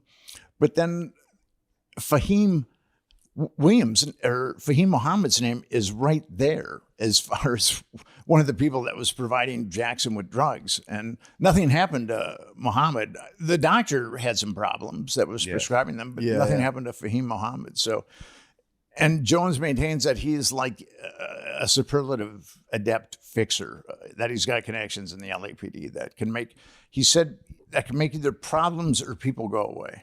Damn. I think Diddy got too pumped on Empire. I think that might have been what happened. He might have watched Empire too many times. Dude. Freaked out. Shoot a guy in the stomach in front of your son. Like, this is our empire. Well, the son's busted. I heard the son is like for sure getting busted on one of the things. Well, the last lawsuit is against the son. Yeah. And it was Diddy rented a yacht, and some woman said that she had been molested. That the woman, Diddy's implicated because the woman said that Diddy set up a environment where these workers were going to get molested, and this woman put him on a yacht. Yeah, put him on a yacht. There's no way to go. Yeah, it's the implication. Damn. Well, Diddy's going down. You heard it first. I didn't know. I was like, maybe they don't have enough solid stuff on him. So just a lot of it is like a lot of hearsay. But yeah, it seems like he's gonna go to jail. He's gonna go there. I think he's getting Epstein. Kells is out, but Kells Diddy. Damn. Well, think he's gonna get killed? Yeah, probably, right? If he does, I don't know. They're gonna probably give him the Ghislaine Maxwell talk. Well, did some bad things, and it all depends upon who he's compromising people for, because there's enough information that his homes had hidden cameras that I actually believe that his homes had hidden cameras. So I just don't think that he was blackmailing people for himself. Yeah. Now, what's really interesting is the guy that he started Bad Boy Records with is Clive Davis. Mm-hmm. And Clive Davis has an interesting criminal history. He was charged with not paying his taxes in 71, 72, and 73. He was head of CBS Records. And he was busted embezzling $94,000 from CBS Records. And the guy that he was using was a Genovese crime family named Pasquale Falcone. And how they intersected with, this is kind of interesting, how they intersected with Davis is Falcone was smuggling 22 pounds of heroin into the United States. And then they started looking at Falcone, and then they saw that he was doing these illegalities with Clive Davis. And then he also shelled out $250,000 for payola. That's giving kickbacks to radio stations, which is totally illegal. Yeah. But he did all these things, Clive Davis, he did all these things, and he walked. The dude never spent a day in jail. Oh, then he teamed up with the diddler. That makes sense. And then he came out with the diddler. The feds said, yeah, that was the connection. We need you. We need the diddler. Damn. So you've got it's an interesting alchemy right now with P. Diddy. You've got his head of security, who is a fixer, who knows how to keep secrets about child abuse. You've got Clive Davis, who has been busted on innumerable things and felonies and not spend a day in jail. And then you've got a U.S. attorney that likes to cover up child abuse. So it's a pretty interesting alchemy to see how those things all turn out. What do you think about Jay-Z? Nothing on him yet at all? There's a lot of innuendo about this person or that person. Like Diddy says when he was sued by his girlfriend Cassandra, Cassie Ventura. According to Jones, he says, well, I've got enough leverage on Bishop T.D. Jakes to get him to go to bat for me and say I'm a good guy and nice guy. And now Bishop T.D. Jakes, he's got a real estate empire. I mean, he's got a mega church in Dallas, but he's got like a real estate empire. And now one person on Twitter said that he's gay. So then the next thing, everybody in the news That's saying, pretty good, though. yeah, If and you he's only got, have- and he's blackmailing TD Jakes because he likes little boys, Yeah. or whatever. So, One guy calling you gay on Twitter. That might be the straightest guy on earth. and the person said, well, it's right there on Twitter. Yeah. So now here's a guy that's worth millions of dollars, and he just did a deal with Wells Fargo that could be up to $1 billion in housing. So, and he's a preacher, which his being a media mogul and also a real estate baron, it seems a little at odds with preaching. I mean, not when you get to the evangelical side and you're on television, I guess not. Yeah, mega church and mega churches are like basically businesses and stuff where you can, you just get a guy and be like, yo, fund me. I'm going to start 10 more of these things. I got to meet Jim and Tammy Baker once. Not really the highlight of my life, but it was interesting. A friend of mine he was an Herbalife distributor, and the feds busted him. What? For what? Dispensing Herbalife, marijuana. Oh, he wasn't actually Herbalife, yeah. This is before, I used to call it Herbalife now, but that reference is kind of lost. He used to dispense herbal. There was actually something called Herbalife. I benefited financially. There was actually something called Herbalife, but you guys are too young to know about that. When you get old and crusty like me, there's a lot of references. I remember Herbalife. The guys, there was this couple that would stand in the back of the church, and they had pins that said "Lose weight now, ask me how," and they would stand in the back of the church. At Catholic church, get them out of there. They're selling their wares. I know. I almost if they had tables, You I gotta would flip flip the them. tables. But yeah, it was this couple, and they had the guy was like a skinny guy with a mustache, and the lady with 80s hair, and they were just standing in the back, and they looked great. I'll be honest, they were both good. looking pretty slender. Yeah. So a buddy of mine, Pre-Instagram, you had to just go stand in public and go, Lose I weight know now." secrets. There's secret drugs you can take. Everything will be better. It was just a veteran, probably. Yeah. try crystal meth. Yeah. You lose And weight. Herbalife together, you will lose weight. So I was visiting a buddy of mine in the federal prison in Rochester, Minnesota, which is kind of like a club fed. A lot of mafia guys end up there. And when you visit someone, at least in this prison, they put you in a little group and then they escort you across this courtyard. And I was in the same group as Tammy Faye. And she looked like, she does when she's live, she looks like maybe an Avon train wreck or something like that. I mean, she's definitely putting on her makeup with a trowel. Yeah. And I wondered why Jim Baker got. He was originally like 100 years or something. I mean, it was appealed and got knocked down, and she got nothing. But when I met them both, so I was talking to my buddy, and what they did, they were like a mega. What do they do? well, they had a mega church, and they got arrested. Well, he got arrested for embezzling and all kinds of other things. Right. And he was building like a born again. Damn. Yeah, there we go. There's It's like a Tammy. secretary from the Drew Carey show. Yeah, it really is, dude. It's exactly that. That's crazy. Cleveland rocks. So Cleveland. I was visiting my buddy, and then she came and sat next to Jim, and I was sitting next to my buddy, and he had this sinister grin on his face. I mean, there was something kind of malignant about him. And what I felt about Tammy was, if you wanted to go to the bathroom, you had to go up to like this desk, and they'd give you a key, and then, and I watched her go up to this desk, and the only thing I could think of, and I'm not trying to be disparaging here, sure. but the only thing I could think of is she's really a fucked up person.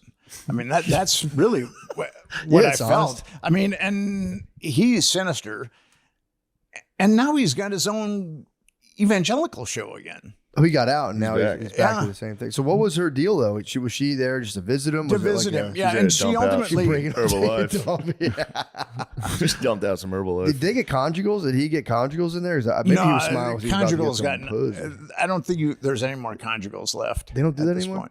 point. Not that I'm aware of. I mean, That's of too course, bad. prisoners have their own conjugal thing, True. but True that. of a certain stripe. But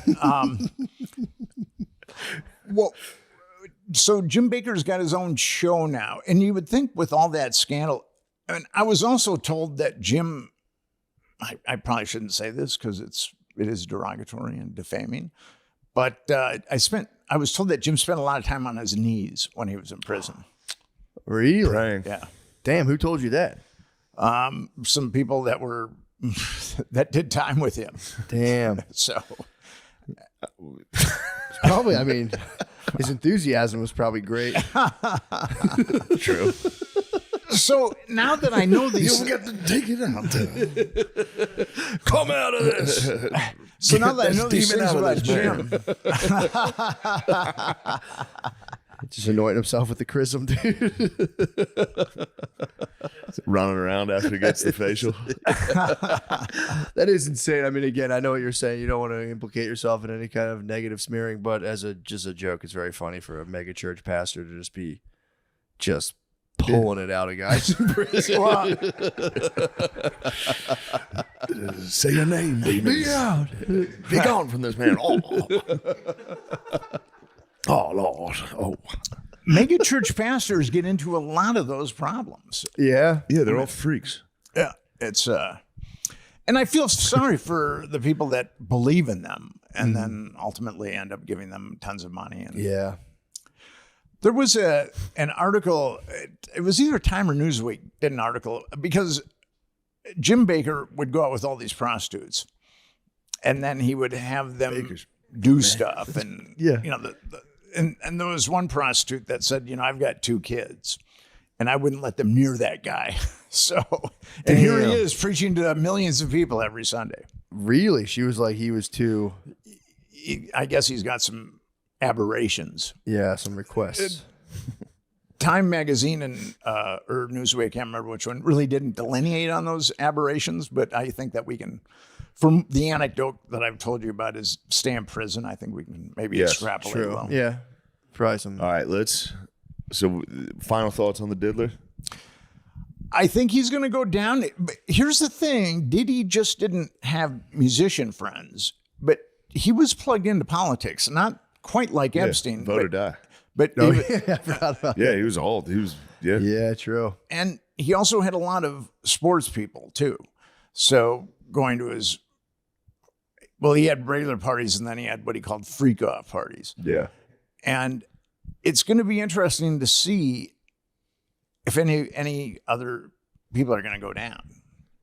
And the feds can be very persuasive. I mean, they can say, Diddy, you made a lot of money. I mean, we can take it all Yeah, true.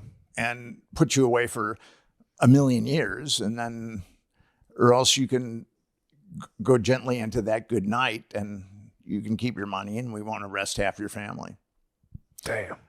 I wrote a book called Confessions of a DC Madam, and it was about a guy who ran a gay escort service in Washington, D.C., and there was a CIA asset that would use his escorts to frame closeted guys. It was a blackmail operation. And here's the guy, he was a mortician. That And sucks. So, just being a guy fucking a gay prostitute and then be like, gotcha. And be like, fuck. We filmed you. That would for real. So sucked. with Henry, he was a mortician, but he was raised in the southern corner of West Virginia, where people, preach with snakes and things like that. And so Henry moved to DC, and he'd been closeted this whole time. And then through a weird set of circumstances, he bought an gay escort service. And from a guy that was dying. And Henry is really brilliant as far as a marketer. So what he did is he opened up the yellow pages and he started calling all the escort services, which are generally fly-by-night operations. And if the phone was disconnected, he'd call up the telephone company and he'd say, I'll pay for the arrears. So he ended up with like half the escorts in the DC yellow True pages. arrears. True, yeah. Rear enders. Butt sex. So his dying friend was like, "Yo, I'll sell you. I'll get a fire it was sale actually on a stable it full was of someone gay he men." met who was like a gay version of the Chippendales. Well, Introduced him to this guy. So, and he just and there was a guy. Okay, so with Henry. Now, here's a guy that was running a gay escort service. I mean, all he was doing is running a gay escort service. Yeah. I mean, And he was gay too. You said he was gay, he was gay. closeted, and then he Yeah. bought. He's an innocuous guy. He's a very Sure. gentle guy, very quiet, unassuming. I mean, Yeah, gay. yeah, you would never know that. I know, If you yeah. just met him, you'd never know Sure, the kind of sure. history he had. So he was indicted on 46 RICO counts. Damn. So he was looking at 395 years in prison. And this is what the feds said to him. Henry, we've used your escorts to compromise a lot of guys. And, you know, we appreciate that. And we're going to make a deal with you. We can put you away for 295 years with all these RICO indictments. yeah. Or And that's in gay years or regular gay years? That's like 20 in regulars straight. so they said, Henry, we'll give you a consolation prize. You keep your mouth shut and we'll only put you away for 5 years. Whoa. So he took the deal. But he was totally sold down the river by his attorney, who was Greta Van Susteren. I mean, what she did to him was pretty egregious. What'd she do? She basically sold him out to the government. Anything that the government wanted to do, Oh, it sucks. she allowed them to do. And she's a Scientologist. I don't know if you guys are familiar. Damn, dude. But she got Henry to go to like Scientology boot camp and get cleared. He actually, if got clear? Once you're cleared, you get a blue cake, and then Henry actually got a blue cake. But then he had to go back and get sentenced, and Oh, he got clear before he went to jail. yeah, he had some time. Got blue cakied. Yeah. He had some time to get cleared before he went to prison. That's cool. But that's what happened with him, is that he was made that deal, and I can see Diddy being made that deal. Gotcha. That makes sense. He's gonna, the power brokers will. Yeah. I mean, how about people just stop being sexually impious, and we wouldn't have these problems. Speak for yourself. I think in this day and age, that's kind of, Yeah. I don't know if that's possible. Yeah, well, I feel like now they can just grab the web history off people. They can just snag your Pornhubs and be like, yo. I'm really glad that I was a wild kid in my youth. And I'm really glad that smartphones weren't around in my Yeah, youth. And YouTube wasn't around, or else I don't know if I'd be able to be a journalist, a respected journalist today. I mean, not that I'm that respected, but I'm somewhat respected. You're on this podcast, so it's pretty good. True. Yeah, no, This is being where all plugged the respected journalists go. being plugged into phone porn from 12 is like pretty wild. Yeah, I've been reading about that. It severely messes kids up. That Yeah, I would think. Yeah, Gardini's young. Yeah, Gardini's He's victim. an absolute deviant. But then the thing about Pornhub is Yes. they've been busted like nearly 120 times with minors. I mean, you would think that they'd get shut down after 10 or 20 or 30 or something. Putting out vids of minors, basically. Or just like child labor laws, like having like data entry. And actually, there's been some girls that were minors that have sued Pornhub. From their stuff being out. Yeah, that's. Yeah. Yeah. Dang. Everyone has to upload their ID, dude. That's what they do in Texas now. You have to upload your driver's license. Yeah, I read about that. I like that. Not Yeah, necessarily a bad idea. Obviously, probably a good thing, but Yeah, it's fair. it's dampening my jacks. Yeah.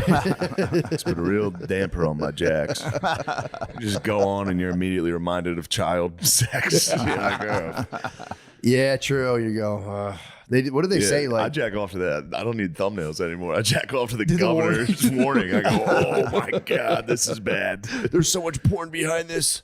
That's innovative. Yeah, I'm Or you just end up jacking off to your own license. Like, fuck it. this is a crazy photo. It doesn't even look like me. You know, the thing about it is, I'm sure you've got narcissists out there that do that. I mean, yeah, especially to your license photo. That'd be crazy. All right, I think That's supreme confidence. we need to make the move, dude. We need to discuss the truth about Watergate. Oh, yeah, yeah.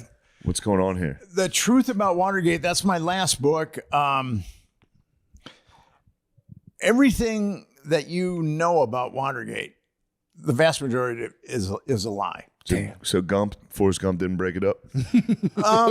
He played only a minor role in Watergate. It's interesting. What happened with Watergate, and there's been some really great books written about Watergate, but they're tomes, and they're very, very complex. And it's hard. I mean, you have to kind of study them. So my goal was to be the unified field theory of Watergate revisionist books. And what happened with Nixon is Nixon decided to do strategic arm limitation talks with the Soviets. And he also started to open up China for diplomacy, rapprochement. And he was doing this behind the backs of the CIA, the Department of Defense, and actually the State Department. And on his first or second day, Nixon didn't like the CIA, and because he felt that the CIA had sabotaged him when he ran against JFK in 1960. So Nixon, it was, I think, National Security Memorandum 2 was some kind of innocuous document that he issued his first or second day, where he said that the CIA, the Department of Defense, and the State Department will have no input whatsoever in any of my geopolitical moves. Basically, he was telling those three bodies just to go to hell, and he was going to do his own thing. And then he started making contact with the Russians, and then he started making contact with the Chinese. He'd been a Cold Warrior, and he saw that wasn't working. He saw that containment wasn't working. And he just saw that we were spending all this money, and he just realized it wasn't, it just wasn't prudent. It would never work. So he started to do this, and then the Joint Chiefs of Staff actually had an espionage ring against Nixon. It's called the Moore-Radford affair. Thomas Moore was head of the Joint Chiefs of Staff. He was an admiral, and they used Moore and they used Radford, who was a yeoman. That was the link between, because he was using the National Security Council, Nixon was, to do all these moves, and Radford was the liaison between the Joint Chiefs and the National Security Staff. So Radford was stealing all these documents, and Alexander Haig was in on it too. And actually Haig plays a role in the demise of Nixon. So Haig was enabling Radford to steal all these documents. Who's Haig? Alexander Haig is, he's a general. He was the Joint Chiefs of, he was Nixon's chief of staff. And then he was ultimately the overall leader of NATO. Oh, I would love to see. And he's from Philadelphia. Awesome. oh, nice. Is he really? Yeah, he's from Philadelphia. Damn. Go Birds. So the Joint Chiefs started this espionage ring against Nixon, but the Nixon administration outed the espionage ring. Oh, they found out. Yeah. So then the CIA started to infiltrate the Nixon administration. Kind of like Scarface at the end of the movie, where, he's double-crossed the Bolivian drug dealer and all those assassins, are coming. Okay, so that's what the CIA did to the Nixon administration. I mean, they just started inundating the Nixon administration from all different types of angles. And what's interesting about Watergate, it's a conspiracy within a conspiracy. Because McCord and Hunt, who are the two guys that were busted in Watergate, their goal was to take down Nixon. They wanted to take down Nixon. But there were two agendas at work. And this is actually my third book on sexual political blackmail, because at the heart of Watergate is a CIA sexual honey trap. And what's really interesting, so the burglars broke into Watergate, and there was a secretary from the Democratic National Committee named Maxie Wells. She kept photos of prostitutes in her desk under lock and key. And if you were a Democratic VIP, you would go there and take a look, and then these girls would be at the Columbia Plaza, which was a high-class apartment building. And the CIA had had video or film or whatever. So you were just walking to this lady's office and she'd be like, check out these Well, ladies. I mean, I'm sure that there was some kind of secret handshake or code or something like that. Gotcha. Probably like, hey, I'd like a hooker. Is there one around? So Do you think these girls are pretty? So John, the woman that ran that escort I hear the service. cherry blossoms are beautiful this time of year. Oh, yes, they are.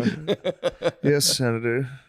I don't know if there was a lot of cherries at that. Oh, yeah. But The cherries are gone. I think cherries have been gone a long time. But so John Dean's wife, Maureen Dean, was good friends of Heidi Reichen, who ran that escort service, that CIA compromise escort. And actually, G. Gordon Liddy said that she was part of that escort service. And he was sued, but he managed to win it. The first was a hung jury, but then he won the second trial. But anyway, so one of the burglars, Eugenio Martinez, had a key to the desk where the pictures were taken, Oh, no. where the pictures were kept. And when they got busted, their photograph equipment was on her desk.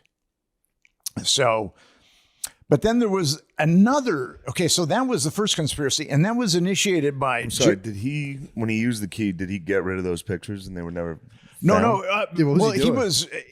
He got busted before he could even get into the desk. Okay. I mean, they were on them really quickly, and he tried to get rid of the key. He got the shit kicked out of him twice by Carl Schaffler. Who was Fucking Schaffler. Carl Schaffler was the cop that was notified that the Watergate break-in was going down. Why was he trying to take the pictures of the naked ladies? I think that they wanted to take as many Compromise the pictures. Democrats, or- Pictures of whatever documentation, women, anything that they possibly could. And this was a CIA guy stealing the ladies? Okay, so Yeah, let's I'm confused. hold on. The lady's name was, what was the wife's name again? Maureen Dean, John Maureen Dean's Dean. wife. Gotcha. Who's John Dean? Okay, so John Dean was counsel to the president, Okay. and he was the guy that supposedly saw that that the Nixon administration was awash in moral turpitude and corruption. Gotcha. And he's the guy, he had a book called, it's actually a great piece of fiction. It's called Blind Ambition. And he was the guy that turned on Nixon in the Nixon administration. And then ultimately it was Nixon's word against Dean's word. But there's quotes or there's tapes of Nixon talking about Dean and Dean lying. I mean, Dean, he's a snaky guy. Mm-hmm. And Maureen Dean was very, very attractive. And John Dean, well, but she was good friends with Heidi Reichen. And what's really interesting is a number of people have thought that she was working as a prostitute for Heidi Reichen, or working with Heidi Reichen, running her prostitute gig. And now, John Dean's book was Blind Ambition, and Maureen Dean was Watergate, A Woman's Journey. And they both say that they met in L.A., that Maureen Dean was living in L.A. when they met. And then they had a torrid romance, and then Maureen Dean flew to Washington, and then that was it. She moved in with John Dean. Mm-hmm.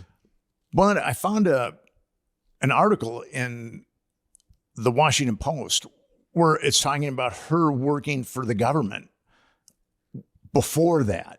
So either they're lying in their books or the Washington Post is lying, because it's out of the, if you take that chronology in the Washington Post, it's because people have said Maureen Dean was a hooker, but it never made any sense to me because she flew back to Washington, D.C., and she lived with John Dean. She didn't need to be a hooker to make money. But according to the Washington Post, she was already in Washington, D.C. when she met John Dean.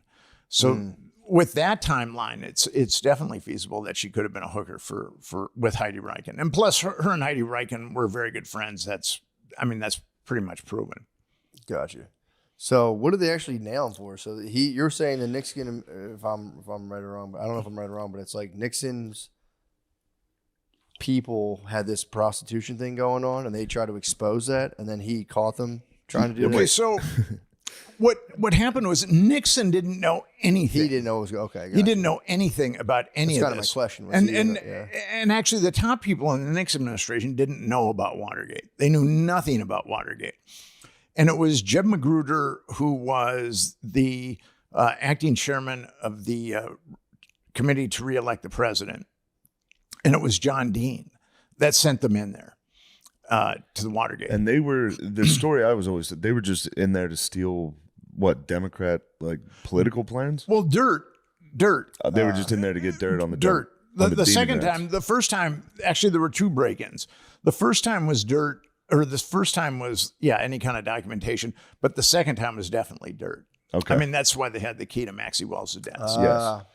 But Now- if they were in there to get dirt, why would, I thought they were against Nixon.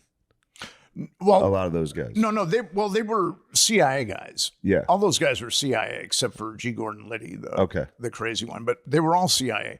So the overt plan to get it for them was to get dirt. The plan that Magruder and Dean told them to do was to get dirt. Now, there was a second agenda going on there. Those CIA guys, McCord and Hunt, had infiltrated the Nixon administration, like those assassins in Scarface. And their goal was to get Nixon out of office. And they had the opportunity because that whole thing was a setup. McCord really hated Nixon, and Hunt didn't like him at all. And just to make sure, they're going to steal him out of the office? What's that? So they're going to kidnap him, steal him out of the office. So how are they going to do it, though? Are they just going to like plant something or just like look for bad Or stuff? just intentionally get caught. They were just going to see how it went sure. out. But then there's the media side of it, too, which I can get into a little bit later. But with the CIA guys, they wanted the burglars were Cubans that had worked with the CIA before. But Hunt and McCord were actual agents. Gotcha. Now, they were ostensibly retired, but they weren't. In the book, I show that they're still working with the CIA. So the goal of Dean and Magruder was to get dirt on the Democrats. And some people have speculated that Dean wanted those pictures because his wife was in those pictures. I don't know, but that's what people have speculated. But the CIA guys, that was not their goal. Their goal was to incriminate Nixon. And so at the Watergate, the Democratic National Committee was on the 6th floor. And on the 8th floor was the Federal Reserve Committee or whatever it was, Federal Reserve. And now someone had broken into the Federal Reserve about a month before the first Watergate burglary. And the McCord really tried hard to get busted. So at about midnight, 6 guys in suits signed into the Watergate at midnight and went up to the 8th floor, signed in for the Federal Reserve. But the security guard was like, I think he probably had the IQ of an avocado. He couldn't figure that out at all. So the second time they went in, there was a guy named Baldwin, and he called the DC police. And Carl Schaffler was he was a DC policeman, but he'd also worked for intelligence, probably a little bit of both. And he was a block and a half away. And then when the call came in, they went right to the Watergate, and and then they got busted. And Nixon, the thing with, so those were the two, it was a conspiracy within a conspiracy. The overt conspiracy was to get dirt, and then the CIA's conspiracy, the covert conspiracy, was to get Nixon. And you're saying Nixon didn't even know about the Nixon, no. get dirt plan? Didn't have a clue. None of those guys did. And that's what they were calling each other. And they go, who sent these guys in? Because Nixon was way ahead of McGovern. I mean, he walloped McGovern. It was going to be probably the biggest landslide up to that point. Reagan's Up till 2024. True. Why did he get in trouble for people breaking in, though? I don't understand. What's that? Why was he? Why? So he got in trouble. So for we're somebody Nixon- Yeah, they sent Watergate was just they sent people into the Democratic committee to steal shit. That's what he got impeached He got for. blamed for that. Yeah, Gotcha. yeah. That was the how it was portrayed, Okay, that makes sense. So that's, and that's what Nixon left office for. Hit the fucking hit No, the but sides what on that. happened, what he left office for was obstruction of justice. Because Nixon, I mean, you listen to the tapes of these guys and they're going like, what the fuck? Yeah. I mean, who ordered those guys to break in? Now, Magruder and Dean, who ordered them to break in, kept quiet. So those guys had no idea. Damn. So there was just like 9 burglars in the building, and everyone was Yeah. just Spider-Man. Spider-Man out. But Nixon, his natural instinct was to cover it up. I mean, he didn't know why anybody broke into the office, or he didn't know some of the other crazy stuff that these guys had done. Yeah. But it was just his political instinct to cover it up. Gotcha. And that's where Makes he got sense. busted. Is he tried to use the CIA, and the CIA double-crossed him. He tried to use the CIA because the FBI launched this investigation, and they found leads to the Nixon administration because of Hunt and McCord. And he tried to get the CIA to play their national security guard to stop the FBI. Now, Richard Helm was head of the CIA at that point, and him and Nixon hated each other.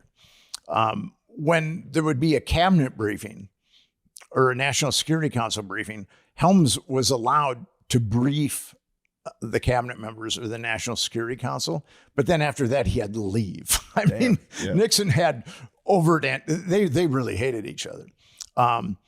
Now, Richard Helms said, no, we're not going to cover it up. But then Nixon said something about the Kennedy assassination. And actually, there's tapes where Nixon is grilling Helms. Who shot John? Who shot John? And so Nixon leveraged them with the Kennedy assassination. Oh, wow. And then Helms said, okay, we'll do it. But he didn't. So, and actually the CIA provided more incriminating evidence against Nixon. But Nixon didn't know any of this stuff. All these machinations were just going on below the surface. Jesus. Yeah, that's pretty cool. I had no idea. I thought he got like in trouble for like stealing stuff. I didn't know what happened. I thought like, he actually just stole stuff and got busted and was like, my bad. I'm not a crook, dude. Yeah, I'm not a crook. The thing is, if Dean and Magruder hadn't ordered those break-ins, then Nixon would have. That's what was tied to his, Yeah, get those would've been- pictures And of their wives, their hot wives. Damn. Their hot wife and they got busted. We gotta get those naked pictures of our hot prostitute wives out of there. Shit's about to go down. Yeah. well, at least they were naked adults. I mean, I got to give them that much. You know? They were adults. True. I mean, Yeah, true. Well, yeah. By today's standards, that was by was today's above standard, board. yeah. Yeah, that was actually very nice of them. Very chivalrous. So they wanted Nixon out because he was trying to chill out on the Cold War. Well, he was befriending the communists. Yeah. And the Hawks and the CIA and the Department of Defense hated the communists. Nixon's always portrayed in like modern, every movie's in. He's like a war hawk. Like he's always like, we need to nuke them now. Yeah. Well, Meanwhile, he was trying to de-escalate. yes, big time. And he even told the Soviets that he was willing to relinquish Vietnam. Didn't it end under his administration?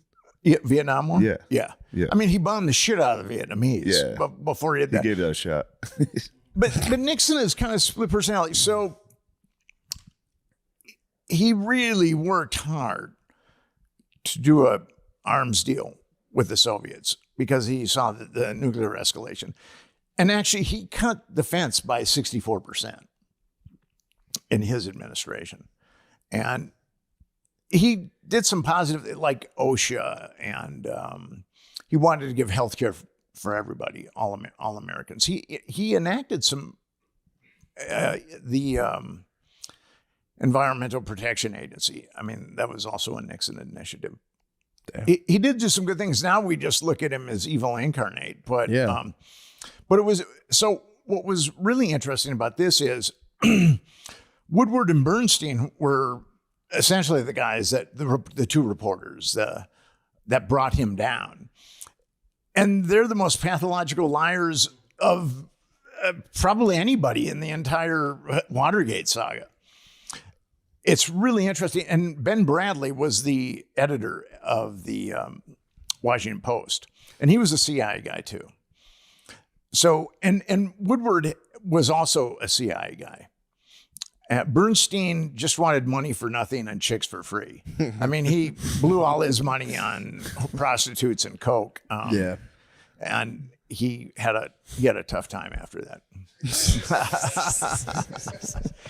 But Bernstein. And so what's fascinating, I mean, people think that those two are like the Mount Rushmore of journalism.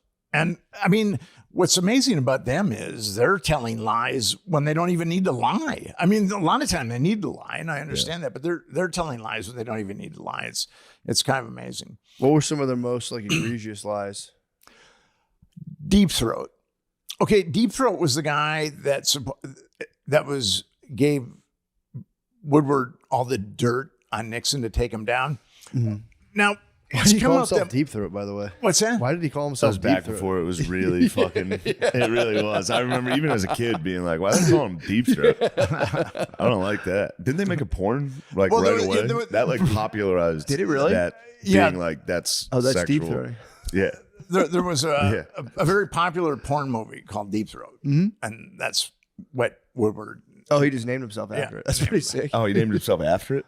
Well, he named his source Deep Throat. Oh, okay. Was the porn out before he named it Deep Throat? The Or did porn, the porn come from the Deep porn Throat? was out, and then there was a Supreme Court battle over it, and then the porn, and then it was okay. back in. I Damn. believe by the time. My political Well. name would have to be Thick Latina Mommies. The source, Thick Latina Mommy, is here. He's here to give us all his secrets. Amateur Latino Mommies. Stepmom Stuck is here. Yes, the dossier. So he Girlfriend named himself. experience. Girlfriend experience is here. He named himself after a porn.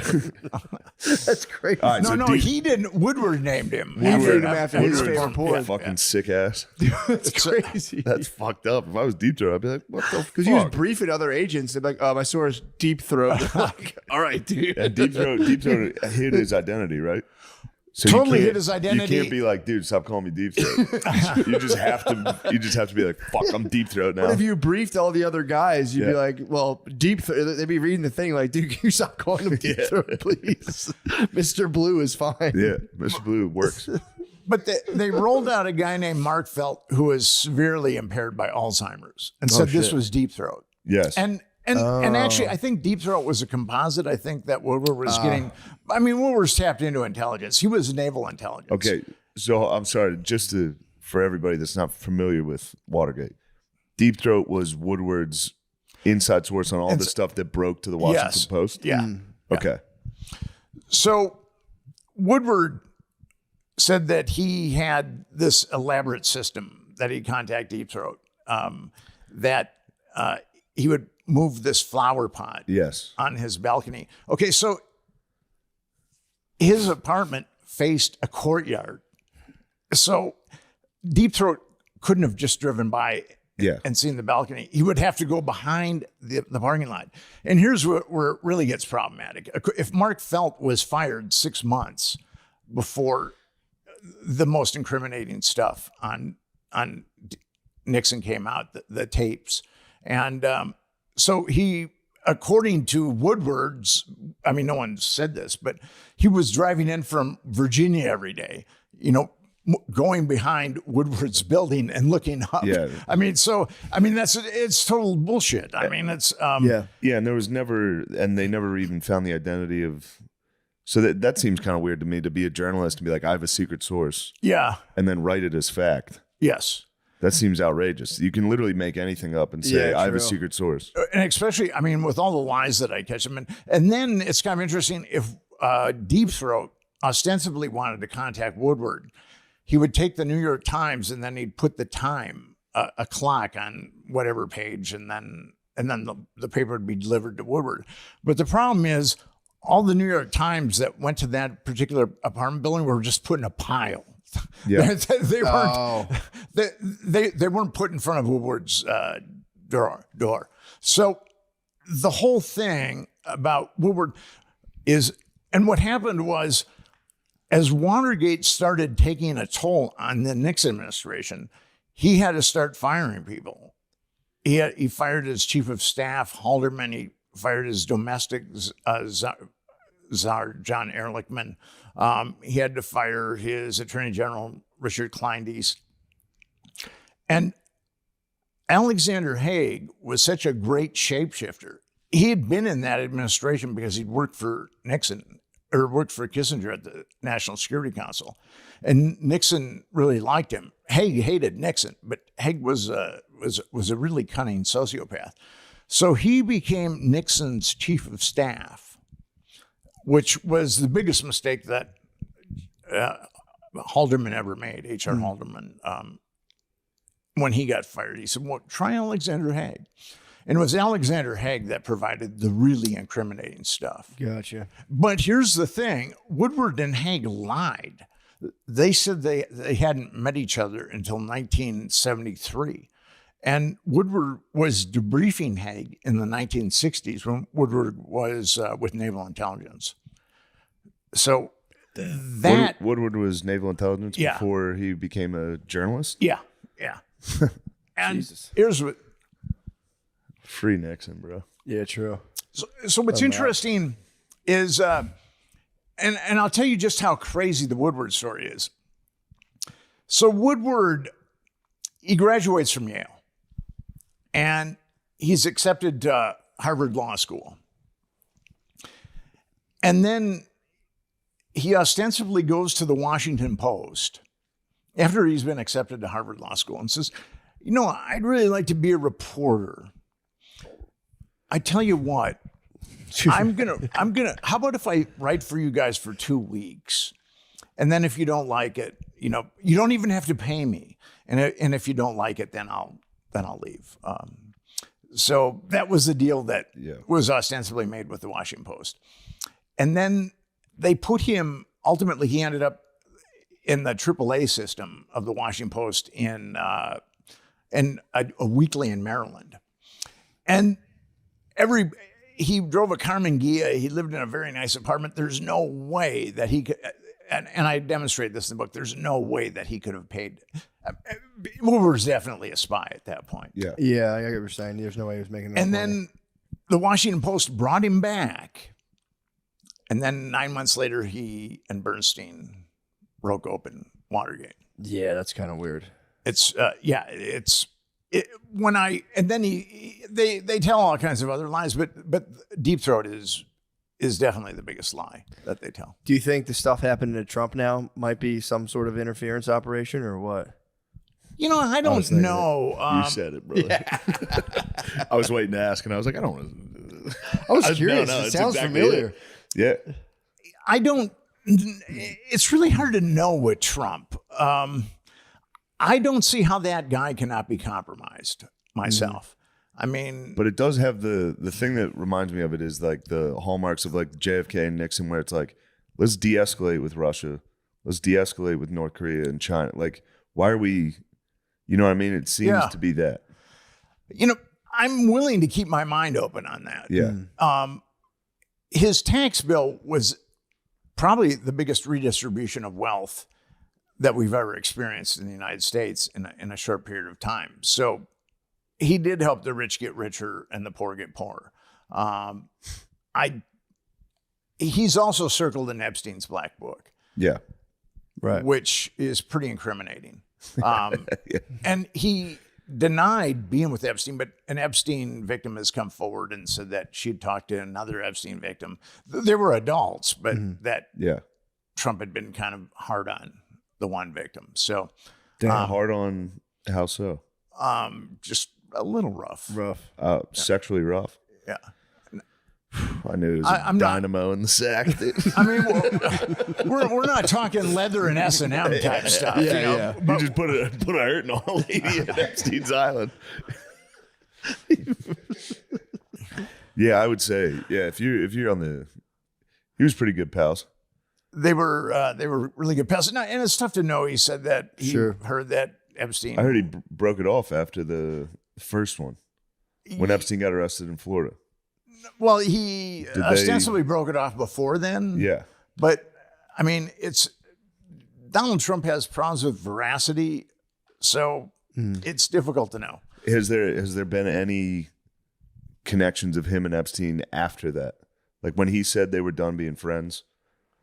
Yeah, he- he took Epstein's plane.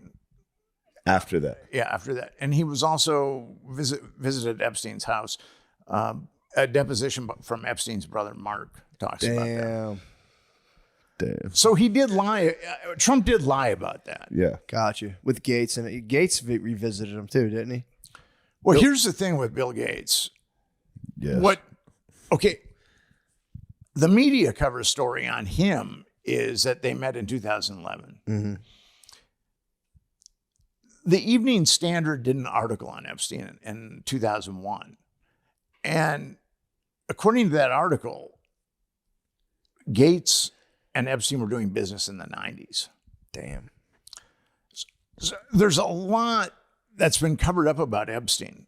And there's guys like me that really want to get at the truth, but the government and the media are just fond of kicking out salacious details. And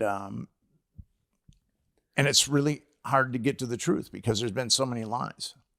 But when I think about Trump being prosecuted or persecuted, you know, I do think about Nixon being persecuted. I believe, you know, here's the thing with Nixon. He wanted to de-escalate the arms race. He wanted to open up China so he could use China against Russia.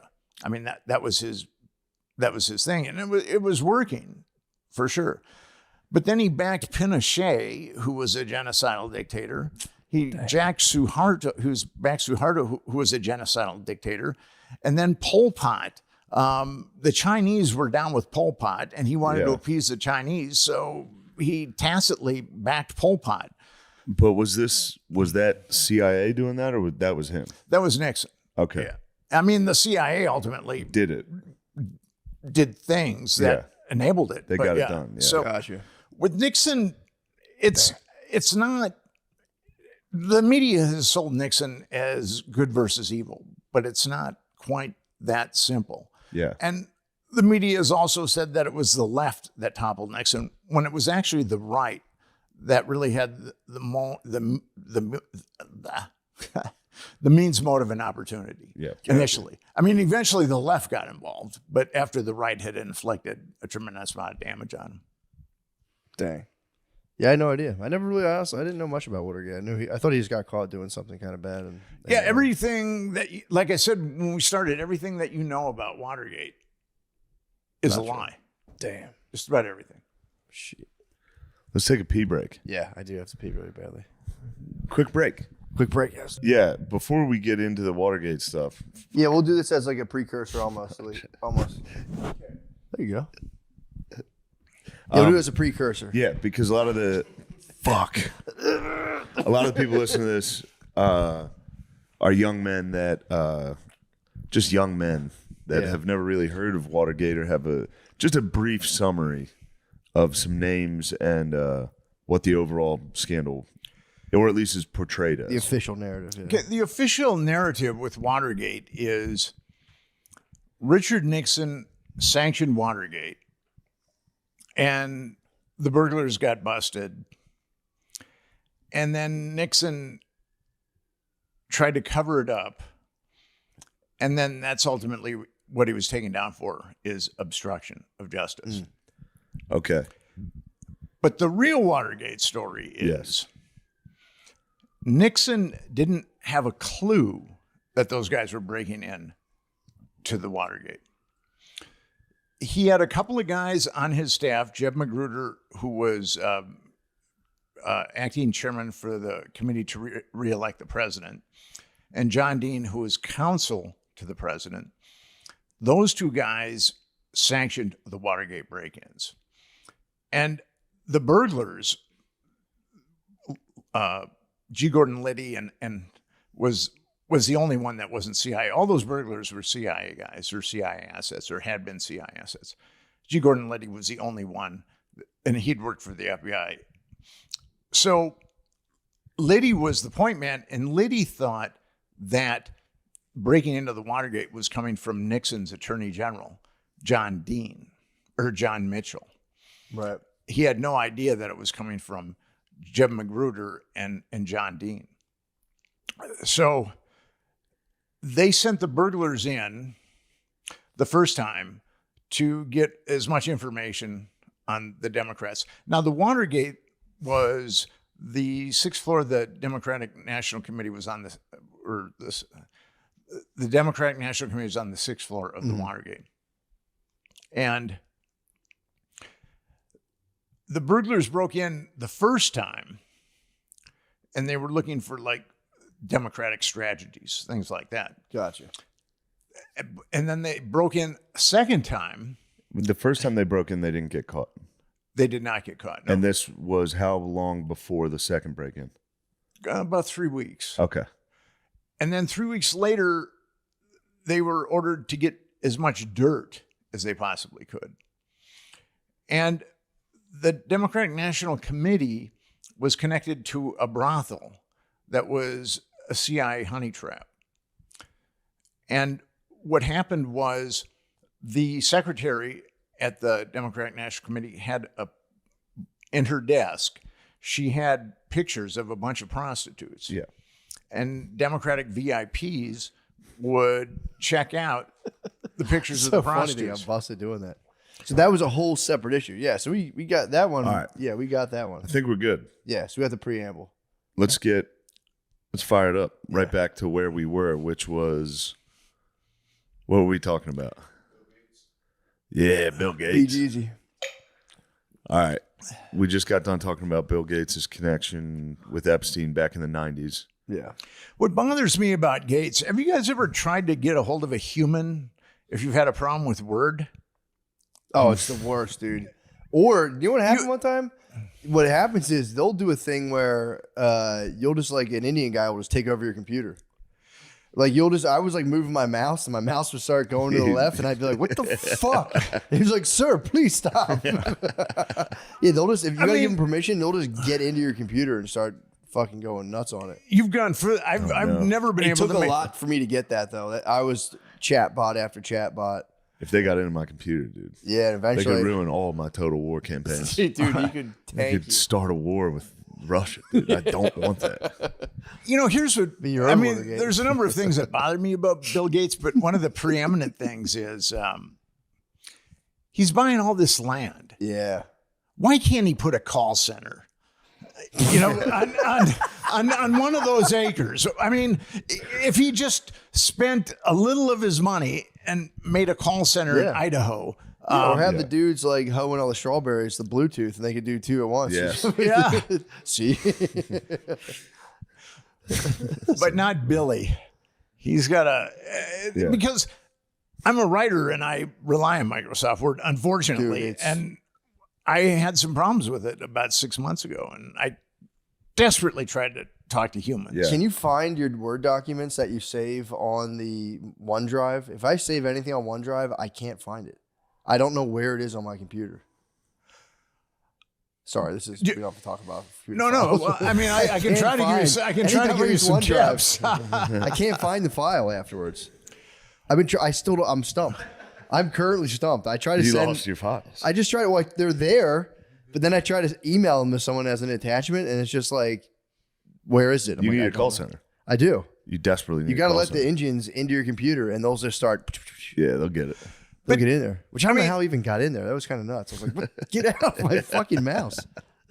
I mean, Gates wasn't making enough money selling Microsoft Word. Now we have to rent it, and then Yeah, the suite. there's no call center. I mean, you know, Yeah, that might be his most, honestly, out of everything he's accused of, that might be the worst. Was he ever accused of laying with ladies at Epstein's? he's been outed that way. Yeah. Not with Epstein, but with some other scenarios. Okay. But if he's been outed in other scenarios, I mean, why wouldn't? Yeah, he why be? wouldn't he do Yeah. it? Then his wife was the one who like blasted him on the Epstein stuff Actually, which is a good God. according to the media, she left him because of it. because of the Epstein stuff. Yeah, Yeah. but who he and knows, Epstein yeah. went back to the 1990s. Damn. Instead of 2011. There's so much bullshit that's been manufactured about Epstein and so much salacious dirt. It's really unfortunate. You've got a guy that trafficked children for 25 years, and our media, no one in the mainstream media has called for any justice for any of those victims. No, yeah, that's, well, it became right wing to even care about it. that's been that's yeah, not for that's sure. what happened. If you that care became about it, also you're right-wing. that's a big thing we talk about a lot on this is like we don't do anything about it. The only thing you can do with Epstein is just on a podcast be like, the fuck? Yeah. What was that? Yeah, true. They killed him. We knew they were gonna kill him. Yeah. And he trafficked kids and no one that's as far as we get. There's a couple of things with Epstein that people just don't know. Okay, 'cause there's the Epstein Victims Compensation Fund that where a lot of Epstein's money went, and 225 victims applied for money. 150 were given. 150 were given money, and 8 decided not to take the deal. So ultimately, 142 were given money. Damn. Damn. Can you imagine being cheap with that money? But think of all the girls that he trafficked, and only 225 were come Yeah. forward. But there's a couple other things. If you take any money from that fund, you've got to sign an NDA Oh. where you cannot name any of the perpetrators. And also, I know 2 psychologists, and one of them is very eminent. She's in the world of psychology, she's quite the superstar. She's counseled a woman, and then another psychologist is counseled a woman. They were under 10 years old when they were trafficked by Epstein. And one actually described Epstein's home and then talked about a park that was by his house and a number of things. And she was under 10 years old. And then I know of one other, I mean, these 2 psychologists I know pretty well, but then I know of another account too that I've been told of another account from someone who's, I think, legitimate, but I just haven't been able to corroborate it. So you've got the Epstein Victims Compensation Fund is a huge cover-up tool. Damn. It's being used to do what the government can't, to get these girls to shut up. And you've got to, and according to the government and the mainstream media, the youngest Epstein victim was 14 years old. So if you're going to apply for that fund and you're younger than 14, they're not going to give you any money. And we have no idea of how it works. We have no idea what the criteria is. It's behind it's in a black hole, essentially. It's weird that they're not. Why would it's not weird. We know why, but it's clear it's a cover up. They're not being open about anything. This should all be like you said. You filed for Freedom of Information Act and all that. This should be public, right? Well, Yeah. I mean, It's like, what's the point of being like we can't tell anyone what Pretty happened? useful to know, in Yeah. terms of like voting for politicians. Yeah. Be like, oh, you raped a kid. Yeah, did he rape a kid? Yeah, you're out, dude. We can't vote for you. Yeah. I wrote a book called The Franklin Scandal, which is basically Epstein is a carbon copy of the Franklin Yeah. Scandal. It was about a child trafficking network. We talked about that the first time I was on your show. And this time around, I mean, I was on to Epstein in 2012, and I got his black book in 2012. Yeah. And I ultimately published it. Gawker helped me publish it in 2015, but it took me 3 years to get that book published. It's kind of interesting. Once the book was nobody wanted to touch the book. Yeah. And but once the book was published, the floodgates opened on the book. Yeah. And I started an organization, a 501c3 called Epstein Justice. And what we're trying to do is to get a commission formed to actually look at the perpetrators. We want the perpetrators to be accountable, and we want to know why the government is covering up child trafficking. We have two simple objectives. We want the perpetrators prosecuted, and we want the government to tell us why it's covering up child trafficking. Yeah, like why did they seal the original case when he got busted the first time? That all got sealed, didn't it? The very first case way back Florida. when. A lot of that was sealed. I mean, I was able to get a lot of documents Really? from the police and also the feds. They're floating around out there. I mean, the feds, when Epstein was originally busted, the Palm Beach Police Department started investigating in 2006. And then about a year later, they they were going to arrest Epstein on 5 counts of child abuse. And they knew, they had statements from 5 minors, but they knew of 17 others. So there were 22 minors there. And then that case got taken away from them and it was put into a grand jury. And how grand juries work is a special prosecutor is chosen for a grand jury, and he's the one that presents evidence to the grand jurors who they're just regular citizens that have shown up for jury duty. And so grand juries have been notoriously easy to hijack because you just show them the evidence that you want to show them. So although, and the special prosecutor for the Florida grand jury, Barry Kirshner, he called one victim and skewered her, even though he knew about 22, even though law enforcement. Now, when it went to the feds, they had a list, and I've got that list of over 30 victims. And they didn't indict Epstein on 1 count of child abuse. Jesus. And it's interesting. A lot of your listeners might know this, but Alexander Acosta was the U.S. attorney for the Southern District of Florida. And he became Trump's labor secretary. And when the Trump administration was vetting him, they asked him why he went so light on Epstein. And he said, I was told that Epstein was intelligence and it was above my pay grade. He actually said that, and he's never denied saying that. What? Yeah, he said that. Shit. So crazy.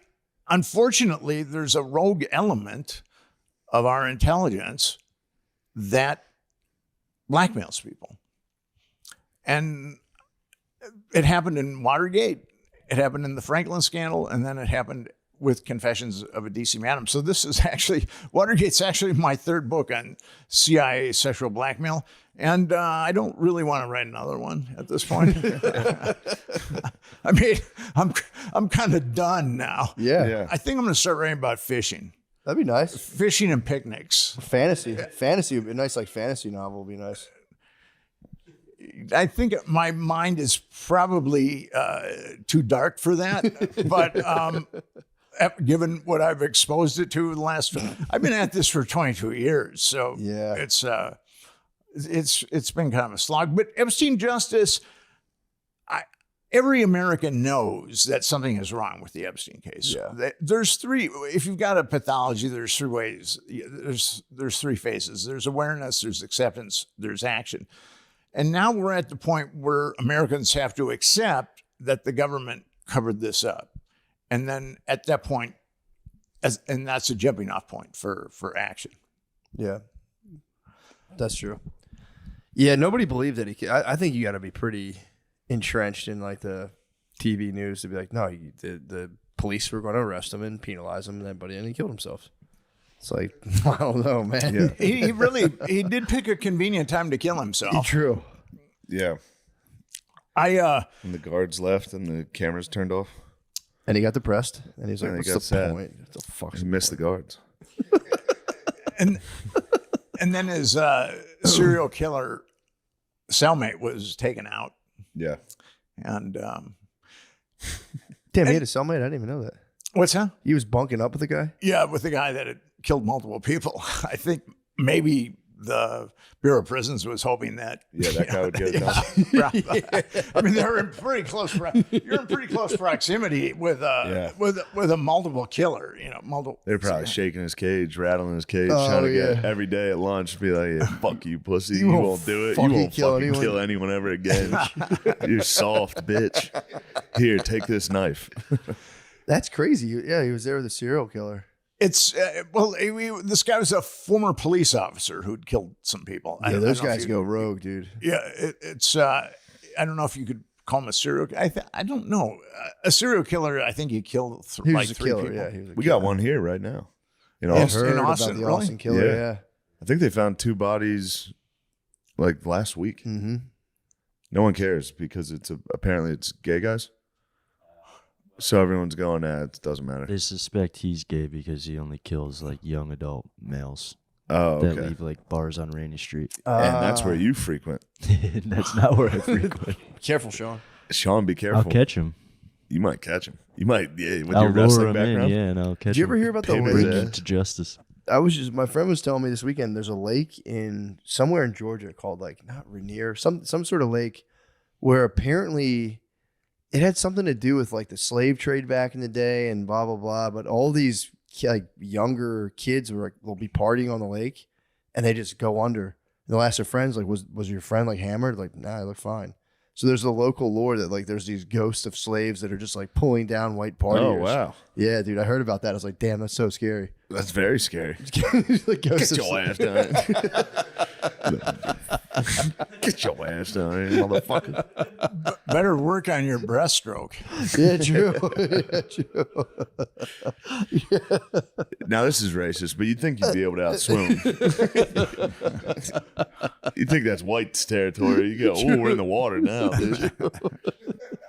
You just get You've yanked entered the up. white's domain. You've had your 5th white claw. And you're like, whoa, whoa, whoa. Yeah, that's a tough way to go. Come here, boy. A ghoul. You're on a paddleboard. You're like, get off me. Oh, shit. My Either way. first major investigation was into a I serial thought you killer. liked that. I love it. My first major investigation was in. I'm from Minneapolis, and I Sure. wrote for the Weekly, and there was a crazy woman who she ran an organization called Whisper, and she tried to mainstream prostitutes, get them out of the life. But she was so crazy that it was hard to listen to her, and she was saying that there's serial killer killing prostitutes, but nobody really listened to her because she was so crazy. And then I decided, well, I'm going to look into this, and I was able to find, I think it was like 46 women, mostly prostitutes, that have been stabbed, strangled, or beaten to death in the previous 8 years. Now, law enforcement had denied that there was a serial killer, but then I showed them my list, which was really difficult to put together. Yeah. I showed them my list and I said, I went to the Minneapolis Police Department. I went to the St. Paul Police. I said, you guys really want to say that there's no serial killer? And then they kind of copped to it, but then it was a task force was formed. Oh, wow. Did they ever get the guy? And the way that article, no, and they're really hard to catch. Yeah. If they're good. I mean, if they're stupid, you can get them Yeah. after one or two. True, yeah. But if they're Ted Bundy or someone, Was Dahmer in Minneapolis? he was in Wisconsin. Oh, okay. He's in Milwaukee, right? Yeah, I can remember I was at this really nice little island in Lake Superior called Madeline Island, and the guys that I was staying with, they don't have like televisions or radios or anything. I mean, it's pretty rustic, and it's really cool to do a lot of. There's berry picking and fishing, all kinds of stuff. It's awesome. Berry picking's nice. I did it this year. It's very relaxing. Pick blueberries. It was fantastic. It's Ate so many. we were definitely picking blueberries, That's nice. It was awesome. and I came back to civilization, and I stopped off at a diner, and that's when Jeffrey Dahmer had been outed, and I was reading the newspaper, and I thought to myself, welcome back to civilization. Yeah. Yeah. It's Is it cannibal. But the FBI says that there's like 50 of them at any given time in the United States. 50 serial killers kicking around? But I think that it's probably closer to 200. Jesus Christ. It's kind of interesting. Our culture, I mean, serial killers are in all cultures, but our culture seems to mass produce them more than other countries. Yeah. That is interesting. Well, what would be your insights into that? About why we have more serial killers? Yeah. Because we're number one. True. We're the best. We're Yeah, the we best are at the literally best. everything. School shooters. Yeah, we are the best. We're number one. Do we? So we definitely have the most serial. Like how far is our lead? I think Japan covers them up. I think Asia covers them up and says, no, there's no murders here. Yeah. I think we got quite the head start. If it's a 50-yard We dash, celebrate ours. They hide theirs. it's True. well, there was Russia gets after it, don't they? I think there's a lot there was of that Russian Russian Chikatilo who boys. Yeah. killed in excess of like 100 people. The guy here is, and he's putting them all in Lady Bird. He puts all the bodies in the same spot. Really, I mean that Yeah, the should. cops just go and let's set up let's get some fucking True. trail cams out there. Yeah. It's not that you guys don't even have to wait outside. Just put a camera up. Yeah. Right by the lake. Go, who's dumping sweet gardinis into the Lady Bird lake? He's looking at the camera. Party boys. Yeah. Fuck. Yeah. They got me. Yeah, that So shit creeps me out. has Man. he? You would think that if they knew where he's dumping them, You would think. that would be It'd be kind of easy. put a camera there and. What is it? The United States apparently has had 3,615 total serial killers. Second place is Russia with 196. Damn. We're the best. That's quite a lead. Yeah. I think that also could do with be law enforcement here. Catching. At least investigating. I think if you're, and this is starting in what, like the 60s, 70s is when serial killers started getting rowdy? Yeah, I mean they were happening before then, but Yeah. But I mean, But like getting caught yeah. and being like in the news. We had media and people looking out for it. We have more You could be in the middle of fucking Russia killing people and no one would ever. You go village to village. They go, yeah, that guy's gone. Chikatilo was doing that though. The Yeah. Russian serial killer. But Yeah. we have more And that like was shooters. We have more. I guess that's Soviet, because yeah. we have all them guns. But the guns thing. What's interesting is Canada has pretty much the same amount of guns per capita as U.S. Really? and they're not shooting people like we shoot people. That's interesting. Hmm. I wonder what the hell it is. Red food coloring, red food dye. Yeah, I don't know. I mean, maybe it is just. Too much I MTV. think it's What's your theory? Too much Beavis and Butthead. True. South Park. And Marilyn Manson. people eating McDonald's. Yeah, I was about to say doing McDonald's. chicken nuggets. I was just thinking the same thing. You do go nuts if you have nuggets. Dipping your fries into a frosty and you're just, You go, I should kill that bitch. My This My- reminds me of a knife into a hooker.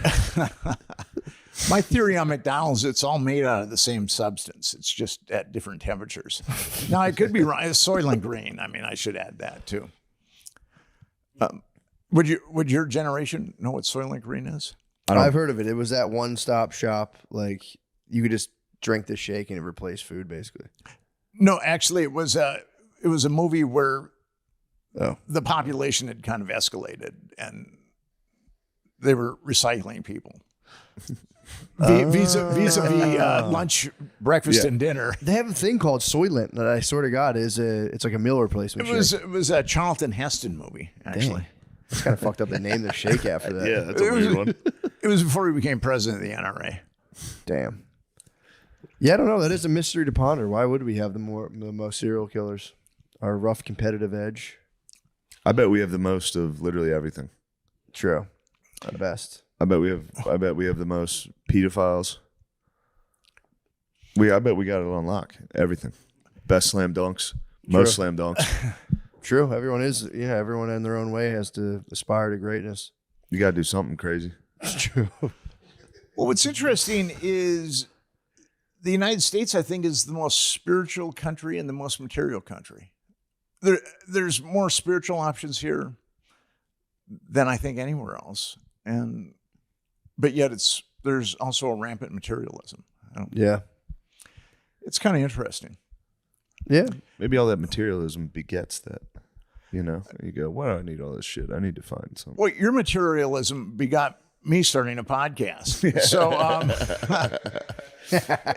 it's kind of interesting. I'm a really bad speller. I was really dyslexic as a kid, and I can't really spell. If it wasn't for spell check, there's no way I could have been a professional writer. So I was at a buddy's place, and he had one of those Macs, and he put spell check on, and he said, and I watched the spell check correct all the words. I thought, I got to get one of those. So I got a Mac. And then I moved to New York, and I'd covered this conference on genetic engineering. And I was writing an article about telomeres. They're like the egglets on the end of your chromosome. And every time a cell divides, the telomere shortens, and that's what determines your obsolescence. So I plugged telomere into her search engine. This was even before Google. And then there was all these hits on telomeres, and I got a bunch of information about it, and I was able to write the article. But as soon as I saw those hits on telomeres, I said, I got to get one of those. That kind of was a Freudian.